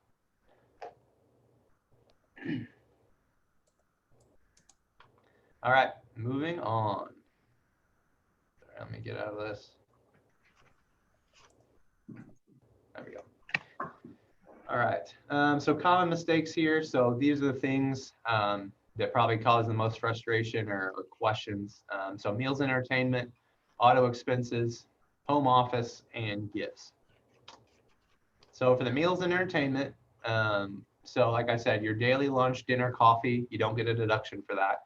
Everybody's got to eat, not really business related there. Client lunch, dinner, and coffee, you get the 50% deduction. So you would technically, when you're probably plugging it in a TurboTax or something like that, you would enter the whole amount, and then the system would only take 50% of it. So when you're looking at your Schedule C, you'll see it's only 50% of probably what you input in the box. So most of the systems calculate that for you. So make sure you're entering your gross, or you're understanding what it's really asking you to put in. Most don't ask you to only put in 50%, they want the gross. So make sure you're not undercutting yourself another 25% or whatever it is there. Overnight travel, not a huge thing for the real estate agent industry, but if you do any trainings or seminars in Chicago or something like that, if you were to travel overnight, you would get a 50% deduction for any overnight travel meals. For the benefit of employees, so this isn't really key unless you get into teams and various things like that, but if it's for the general benefit of the employee, you get a 50% deduction. So accountants during tax season, we get lunches brought in on Saturdays and some dinners if we're working late. So our firm gets a 50% deduction in providing those meals to us. Only until 2025, and then that goes away. It used to be 100%. We had some pretty good meals coming in here, but 50%, all of a sudden, it's a lot of pizza coming in. So for the general public or promotional purposes, so this is key. Any showings you have, any type of open houses, anything like that, is 100% deductible. So that's where I generally put that piece into my advertising and promotion expenses, because if you're trying to put it in your meals, that system, whatever you're calculating, your taxes for, is just going to take 50% of it, unless it asks specifically for 100% deductible meals. But like I said, I just throw that in my promotional and advertising expenses. Armand, I see a hand. You're muted. You're muted. The 2020 phrase of the year. Can we, in particular for me, can we get a better idea what general public for promotional purposes is besides just advertising? I mean, there's a lot of different things that might go in under advertising. Yep. So for general public promotional purposes, it means if I'm going out and I'm saying, hey, I'm going to be at this square answering questions, and I'm going to have donuts there, right? I'm not saying who's coming to this specific thing. It's open to the general public, or it's for promotional purposes. Saying, I mean, if you think of a type of event, you have a specific item in mind, please throw that out there. But it's basically if I'm not saying, hey, Armin, let's go to dinner and celebrate your closing, that's not a general public and promotional purposes. That is dinner. That makes sense? That would be, okay. What's entertainment then? So entertainment is if I were to take you to a Pacers game, hey, congratulations on the closing. Let's go to the Pacers game. I bought tickets. I don't get to deduct those tickets anymore. So it used to be, before the big tax law change a couple of years ago, that meals and entertainment were a combined thing, and it was all 50% deductible. With the tax law change, they said entertainment is now non-deductible. So there's this big hoopla, and I think they just issued some new final regs on it of how meals are still not considered entertainment. So say I invite 10 clients all my clients that had closings for the year or something like that to a Pacers game. I rented a box, and we had drinks and food there and appetizers, right? The food piece of that would be deductible at 50%. The cost of the box and the tickets would not be deductible. So you need to make sure, if you're doing an event, say clients to Topgolf, right? The rental of the actual bay, not deductible. The food that you order at the bay, deductible. Okay, so anything that might be general public for promotional purposes is anything for a large group of potential clients or clients that I might have, that's not for one person or one small group, like a husband and wife. Yep. But if you think about it, even if you get into clients, you are inviting specific people. Does that kind of make sense? Like not anybody or everybody can come there. So Armand, last year, I didn't get to do it this year, but and I probably won't anymore. But last year when I was in general, I did cookies and cocoa with Santa. And so I put a sign in the front yard inviting anyone and everyone to come to Cookies and Cocoa with Santa. I also invited my clients, just so you know, they got personal invites. But that falls into the general public because I opened it up to everyone. I also one time had an open house and I had a food truck come to the open house. And by the way, that worked out really well. It was a little on the pricey side, but boy, it really generated a lot of activity. And I got 4 listings in the neighborhood because they saw that I went above and beyond on another house in the neighborhood. So I spent some money, helped a friend out who had a food truck. But that I deducted at 100% because anybody and everybody could have come to it, right? I see. Okay, so a client lunch or dinner is just I invite whatever, John Henry and his wife, and I sit down and maybe their cousin, because their cousin might be getting ready to buy a house. And so I invite those. That's going to be a client lunch, dinner, coffee. Yep. Blah, blah, blah. Okay. Yeah. And at the end of this, I mean, I'm not saying like, don't get too deep with it, but if you look at it, if you rationalize in your head where it falls and how you want to deduct it. If the IRS came and audited you and looked at your meals and entertainment expense or promotional expense, said, oh no, this isn't general promotion, this is client lunch and dinner. If they're going to get that deep with it, you're only now losing 50% of the deduction and then your tax rate on that 50%. So the true potential issue there may not be too material that you have to dive that deep into everything. Understand the general concepts, make the best effort, good, conscious decision of where you're deducting it. But yeah, it's just general promotion. If anybody can come anytime, 100% deductible. If I'm inviting specific people and only those specific people, that's specific client, and that's 50%. And one last question. Mm-hmm. When we're doing these things, should we write on the back of the receipt who the client is and so on and so forth, or do we need to go that far? Yep. Yeah. So over documentation is probably better, right? So it's so quick, right? You're writing your tip and your total on there. Just flip it over and write who you were with. So yeah, any documentation you can have there, or if you export everything to an Excel spreadsheet and you have the receipt and you have your Excel spreadsheet next to it, from your bank details, who you were with, that could be there as well. Just having some documentation. So if the IRS said, who are you with, what'd you discuss here? You have that documentation there. And tip, is it deductible then? Yeah. Mm-hmm. The total, 50%. So 50% of the total cost of that. So. Right. Okay. Yep. Thanks. Any more questions on meals and entertainment there? Okay. All right. So auto expenses. So big thing here. So commuting expenses are non-deductible. So your initial kind of travel for the day is generally not deductible because you are getting to work. So me, I drive to work every day. I don't get to deduct those miles, but if I leave the office and go to a client, I can get reimbursed from my employer for those miles, right? So everybody has to get to work, but then once you are at work, anything you do is technically a business related mile. So what I always say is if you have a listing close to you, or you need to drop something off the mailbox, or you need to do something business related, make that your first quick trip of the day. So my first 2 miles of a drive to my PO box to check my mail, or to this listing to make sure there's no sticks in the yard. That's your first trip, right? And then everything else from there is business.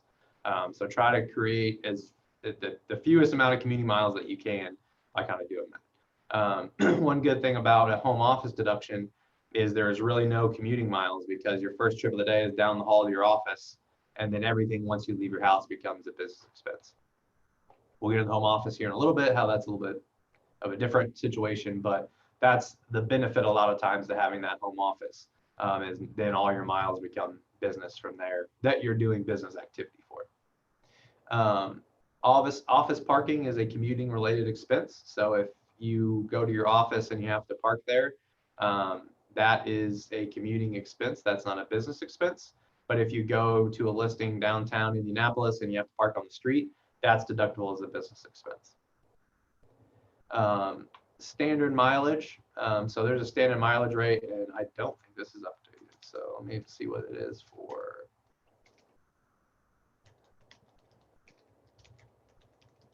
Okay, 1 second. Make sure I get this right for you.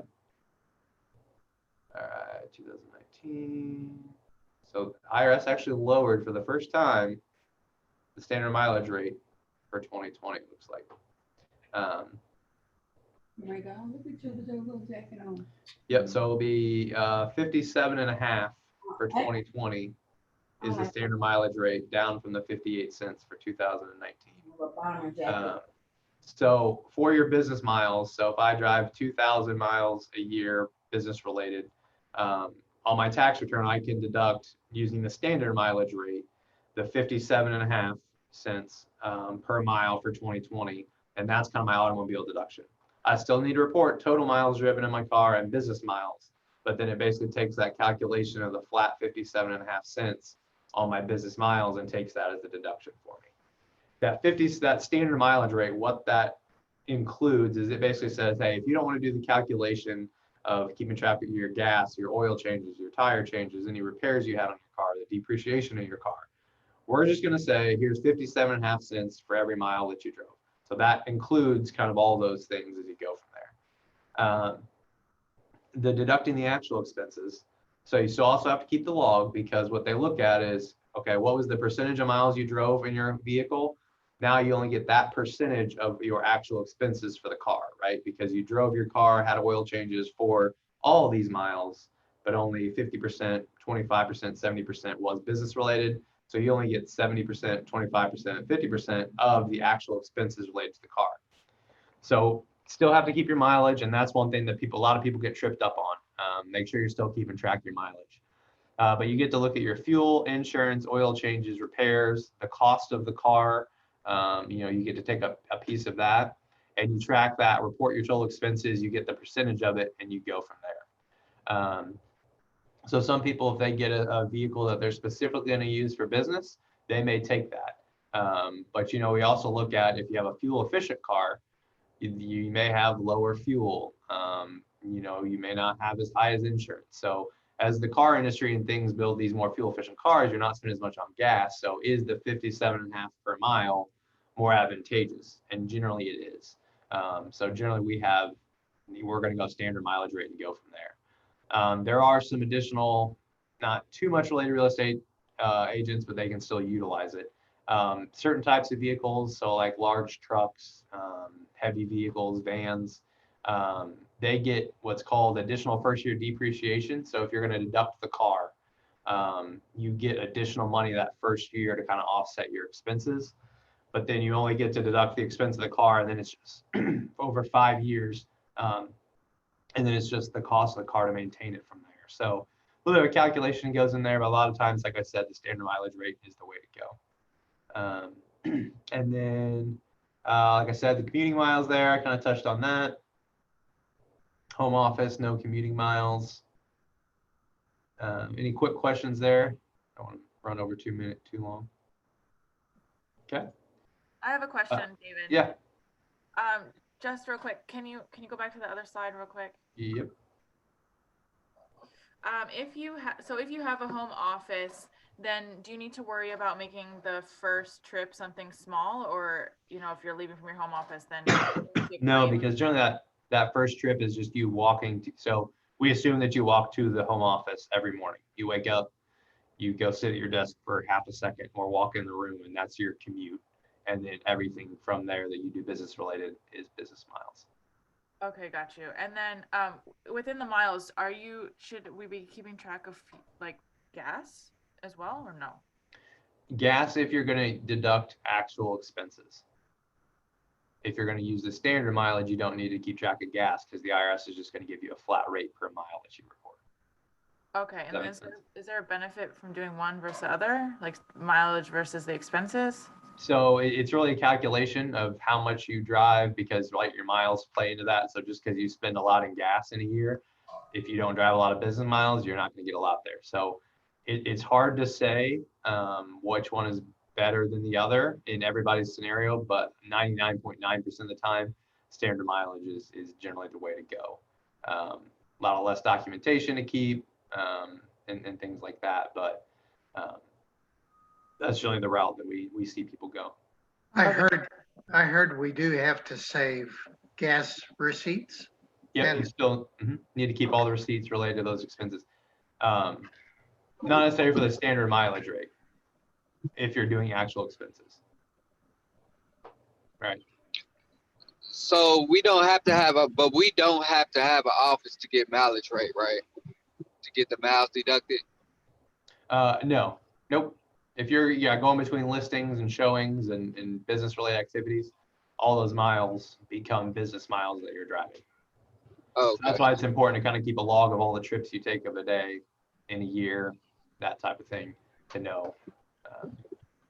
Or if you at least keep your business miles and you have your odometer reading first and last of the year, you can back into what your non-business miles were because you've kept track of your business miles.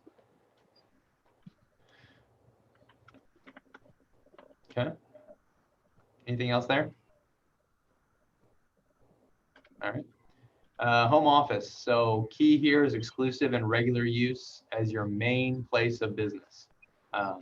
So a bedroom, if it has a guest bed in it, and an Xbox and a litter box, maybe the litter box you can get away with, but if it has the bedroom and the Xbox, it's not exclusive and regular. So you do not get the whole space of the room. You would just probably get your desk space, right? So for those of you, and this is one thing with the work from home culture, everybody's working at their dining room table and things.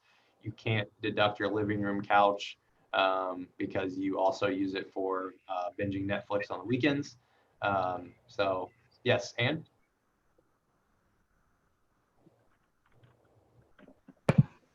Sorry about that. So my W-2 job is a work from home as well. So do I have to maintain a separate business place, or am I just, I already deduct a percentage of that, So if you already deduct your workplace area for another job, you cannot double dip it. Okay. Does that make sense? Right. Yep. But expenses related to a W-2 job are now less tax advantageous. So any miles related to a W-2 job, because the standard deduction went up and the 2% miscellaneous deductions went down. So you're actually better off deducting it for your real estate job, Schedule C, than you are a W-2 job. If that makes sense. Okay. And then what about, like supplies and things like that? Just, do I need to worry about separating that? I use very little supplies for my other job, Yep. Again, where's the most advantageous to take the deduction, right? You can't double dip on it. If I ream paper, I can't deduct it twice, but you're going to get better deduction on your Schedule C than you are against your W-2. Okay, thank you. So for you, shift as much as you can to your Schedule C applicable expenses, then claim it against your W-2. Awesome. So the other thing is regular, right? So you have to be using your home office on a regular basis, and then main. So if you pay for a desk space at a brokerage firm, or like I come to my office every day, I work from home every once in a while, I can't take a home office deduction because it is not my main place of work. So that's where it gets a little bit gray. That's where people may double dip on a home office and office fees that they may pay, but these are IRS rules. That's what I'm here to tell you, and go from there. So any questions on that piece? Just what kind of constitutes a home office there? Okay.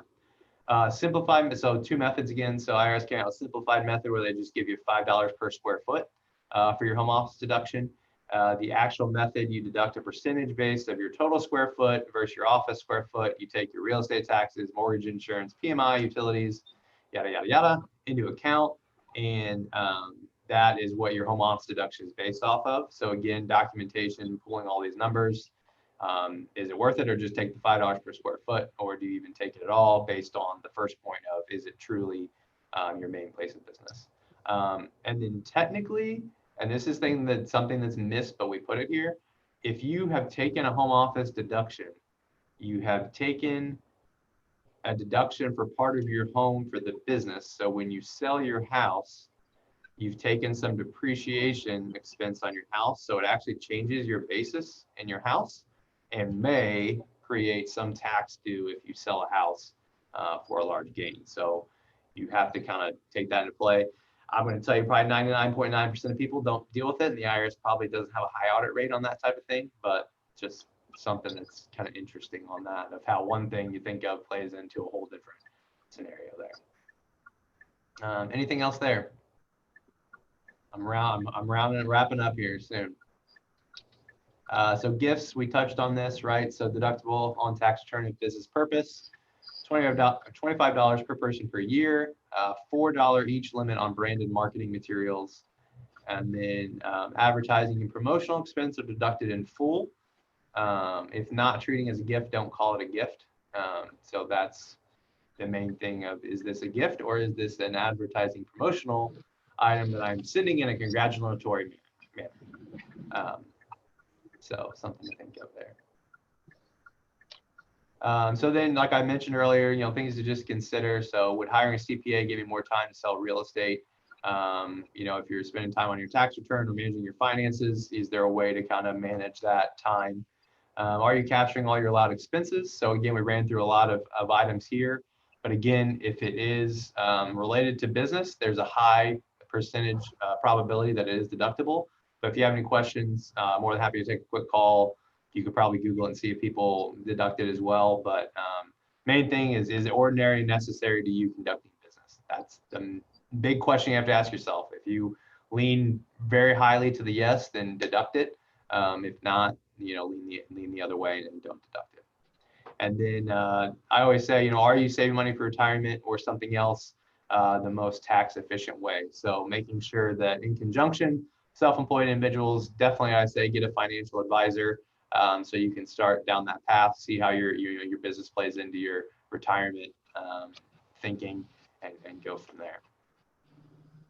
So that, how can we helping your clients? So tax planning, small business solutions, succession and retirement. And then we have a good business network. So wealth advisors, 1031 experts and attorneys. If you guys have any needs for those, it's always good to have somebody in your pocket that you can give to a client, right? Hey, you're buying this house. There's a 1031 issue here.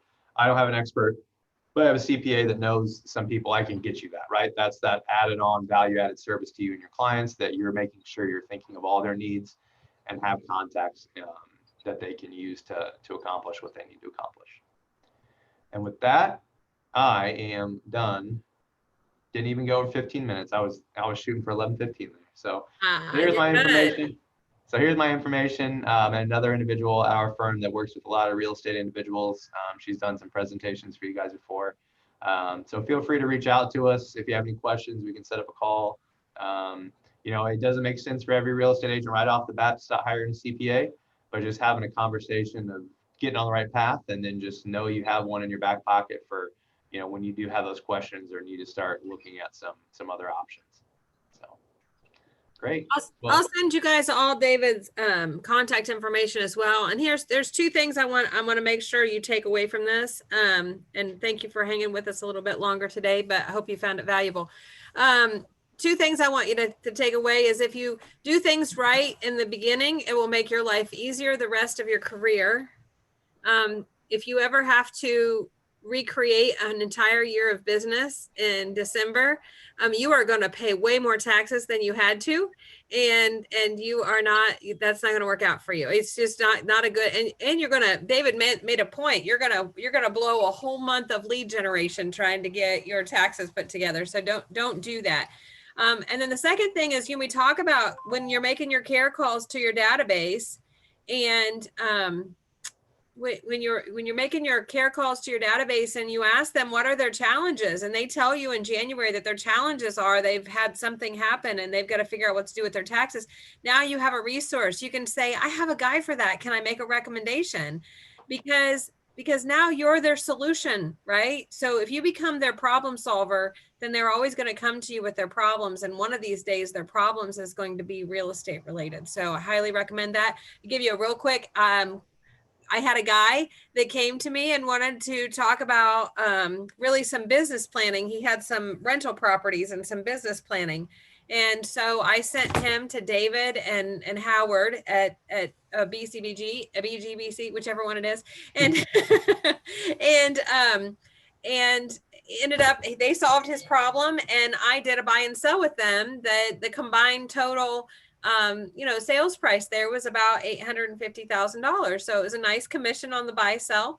So, and they were a stranger who just reached out to me, and I gave them the solution to their other problem. And then they came back to me when they were ready to buy and sell. So just remember that our problem solving and our lead generation can be really feeling good because we help people. And then David is a good resource. So David, thank you so much for your time today. Thank you. Thank you for having me. And you're going to be hearing from me in January because I have PPP, and I did my taxes myself last year, and it'll be the last year because now I'm way out of my element. So, and you guys, everyone here knows that I'm a stay in my lane girl. Yes, thank you so much for having me. And I just want to mimic what she said of using your relationships to enhance your other relationships. Service industry, that's huge.